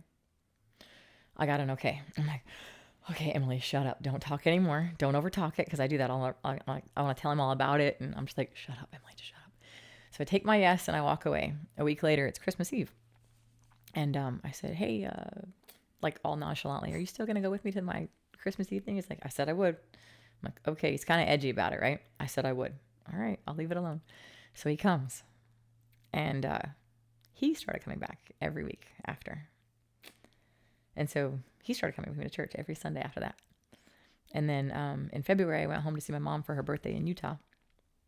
And he wanted to go to church, but didn't want to go alone. So he asked my daughter, he said, so our son's moved out. He lives in El Paso with the military. But he said, Tiana, will you come with me to church on Sunday? And she's like, Dad never asked me to do anything. And how can I tell him no? So she went with him on that Sunday, and she started coming every Sunday after that. And then her friend Ashley and her started talking about the Bible and getting more in depth in like what they wanted to do with their lives and where they wanted their lives to go. And Ashley started coming with us to church every Sunday. And then a few more months go by, and our business neighbors, like the Duplessis family that owns Duplessis Builders, Brady and I were talking about church, and they start coming to church with us. Like, we have a whole row of people now. My friends have come. I have no problem inviting people to church now. It's like, nice. It's changed my life. And July, let me see. Yep, July 25th of this year. I had been baptized as a Mormon kid at the age of 8. That's when Mormons baptize kids. I think it's the age of accountability, so that you can accept responsibility for your own sin, and your parents are no longer responsible for your sin. That's a whole nother conversation. But at 8 years old, I was baptized, but it didn't mean anything to me. It didn't mean the same things to me. And so I knew I wanted to be baptized, but I think we talked about this. Like, I'm not one. I like being in a big room, but I like being the one that's holding the mic, and I like being in control of the scene, if that makes sense. Like, I'll sit back in the corner. I don't really love being in the spotlight. People might disagree with me on saying that, but I knew I wanted more of a private baptism, but I wanted to be baptized. And then I started thinking about it, and I wanted living water. I wanted moving water, the way Jesus was baptized in the River Jordan. And so it just so happened that they were doing a youth retreat down there at in Gulf Shores, where they do a lot of the youth stuff. And I said, well, good, we're going to plan a trip at that same time. So I booked us a place at the same spot, and I asked my friend Connor if he'd baptize me on the 25th of July this year. So I told my husband I wanted to do it. He said, okay. And on the day I got baptized, in that moment, he also got baptized. He decided he wanted to get baptized too. So we both got baptized. And so being born again, when you say that, like that feeling of like the waves were crashing around us, and that's how life felt at that moment, you know, when everything's just kind of like piling on and you have no control over anything, but you go down into the water and you come back up, and it felt like I had a bigger purpose, and I had a bigger reason to keep doing what I do. So I feel like that's my purpose for keeping my business open. That's the purpose of me getting on a microphone every day. That's the purpose of me getting up in the morning and making an impact on the people I can connect with, is that like I can hope and pray that I can bring somebody closer to that feeling that I had and get to know Christ in the way that I'm getting to know him again. So, you know, knowing the Bible, our whole lives being raised in the world that I was raised in, like I know the Bible. I read it several times. it didn't have the impact on me that it has now. So that's big. That was big for us this year. And being able to see my daughter be there for that and like just have that witness of our beliefs again, like to have that strong connection. You know, being in business together, I mentioned this to you earlier, how hard it is to work with your spouse every day in a business. You don't know what you don't know. God has put the right people in my path every time, from friends, from friendships, from friends who I mentioned a business coach. He's also my client. So one day he said, I'm supposed to help you guys with your business stuff. And I said, we can't afford you. And he said, don't worry about all that right now. We'll figure it out. And I said, why are you doing this? And he said, because I'm supposed to, because God told me I'm supposed to. And so, you know, we'd done some marriage counseling at some point, because you want to sit down with somebody and have them help you compartmentalize the back and forth that happens in a marriage/business relationship, so you can separate it. We'd done that a little bit. That was a challenge and a half to get through. It didn't seem to help us a lot. When he stepped in and gave us some tools that were so simple, but helped us define roles a little better and make sure we had regular meetings and make sure we communicated better. Like, it was the best therapy ever. But then church like took us over the top. So our relationship in the last year, like, I can't even explain to you how much different it is. Like, our marriage has been reborn. Our marriage was reborn. And I really love my husband. Like, he's a great dude. He's a killer in business. He's a savage in all things, but also like to see him grow in God and grow him in his faith, and like to watch that transpire in his heart. So, you know, some things happen here and there still as we're wrapping things up with the business and dealing with legal issues and franchise issues and all that other stuff that comes with that stuff that nobody really knows is happening behind the scenes. I freak out and want to have control over everything. And he says, just pray about it. Like, give it to God. It's not yours to carry. I'm like, who is this guy? Like, he's just such an incredible human that has transformed himself in that role as like being the leader of our house and being the head of household that like God intends, like he says in the Bible, right? Like we talked about in 1 Peter. It's pretty cool to witness that in your own family, in your own life, and see how that's changed our hearts in a big way. So my purpose is to help people be healthy and know their body, because that is to know Christ, because we are formed in his image and formed in God's image. And so to have that connection to your body and be in your body versus medicating, versus drinking, versus smoking, versus looking for something outside of ourselves, it's right here. It's in our bodies. Wow. That's a lot. No, that's wonderful. You have a wonderful story, and Thanks. I had chills the whole time you were Thanks. telling about going to church and I get nervous and when I all get that. like my voice gets choked up, but like it's No, pretty incredible. So powerful, and so I love that for you. Our whole family's been transformed, and like, you know, as a parent, you think you've screwed your kids up in every way possible because we've argued in front of them and do all the things that you're not supposed to do as a parent. You're like, oh my gosh, we're horrible parents, we're horrible people. And it's interesting how God can work back in. My daughter never had a relationship.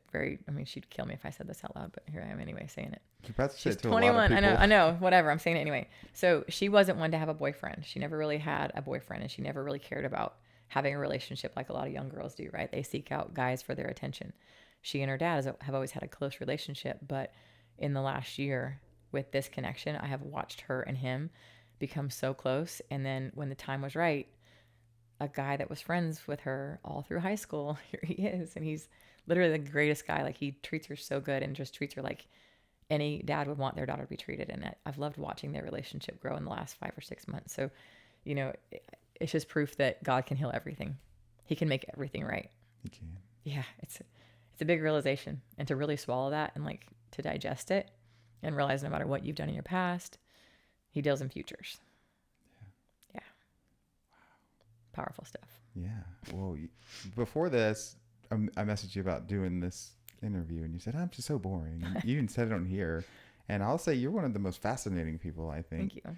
For sure. So I'm excited. I feel like everyone does. I definitely want to have you back to talk about like health and fitness stuff also, but let's get a whole panel of people.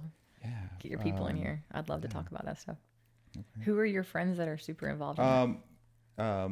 One of the girls, Jennifer, she's kind of part of the podcast with us. Mm-hmm. She's very knowledgeable about a lot of health and wellness stuff. Does she have a background in that, or like what's her I don't know. Okay, I didn't know if I she's don't like a know. nurse practitioner or like in the medical world or a nurse or something like that. No, that's not her background. Okay. Oh, I'd But love to ping pong with people. That's so much fun. I yeah. would love that. Okay. We'll But yeah, see. like all those little things we talked about with nutrition, like if you can get your body online Mhm. and you can get your body to check in, you can channel like all of your inner stuff that God put there. Again, how could you do what you're doing with robotics, and how could you channel all that intellect that was given to you as a gift if you didn't have a connection to health? You couldn't. Yeah, that's true. Health and fitness is part of overall your Yeah. wellness. You're sick if you're not. Yeah. If you're not eating right and you're not exercising regularly, you're already sick. It's Yeah. just waiting for the symptoms to Amen. appear, I think. Amen. Yeah. I say that on a regular, and people in Louisiana, the biggest thing we have to struggle with here is alcohol because everybody drinks. So I don't know if you're a drinker, maybe a wine or something here. I don't drink anymore at all because every time I would do it at all, I didn't feel good ever.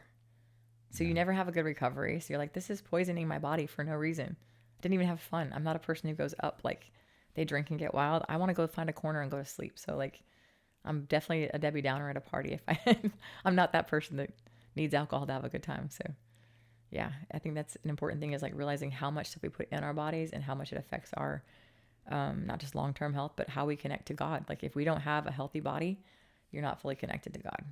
And I'm realizing that's my mission and my calling. So, I mean, I don't have a gym that plays like Christian worship the whole time or anything like that. Right. And that's not something I think is the only way to connect. But yeah, definitely there's some connection there. So yeah, I can, that's my calling, that's my pulpit, is I get to preach from my microphone in the gym. So I love that. yeah, I love my job, love what I get to do. So it's fun. Well, it's been a real pleasure Thanks for doing having this with you. A lot of fun. I'm sorry again about the cat I interrupting love the cat. 40 times. I I love don't the think I'm even going to cut it out. That's cool. Leave We'll it. just, I like, love let it. her walk I love around it. in there. It was great. Okay. It's just such a cool opportunity. Thank you for inviting me into your home. Yes. I mean, what a beautiful home, first of all, but to bring somebody into your home, that's a vulnerability too. So thank you for opening up and letting somebody come into your home. We didn't know each other very well, but like, I've really enjoyed like watching your podcast and seeing your other guests, and like, you have a knack for picking people who are very intriguing. So hopefully I can give something back to your audience in some way, and maybe they can find fitness or find a connection to God through fitness, because I do believe it's connected. It's not just single. Yeah. Can we do this again? I would love to. I'd be honored. Let's do it again. And bring him on Any, too. yeah, bring him on for sure. And any brainstorm idea you have, Okay. if you want to get on with a panel or Okay. or I would love the nutrition stuff. That's something that, like, again, we could debunk some things that are out there right now, especially in the MLM world and the one last question Yes, for go. how about the NAD? NAD is so amazing. Yes. Okay. I've been taking it for like 2 months. Okay. Are you taking it in what form?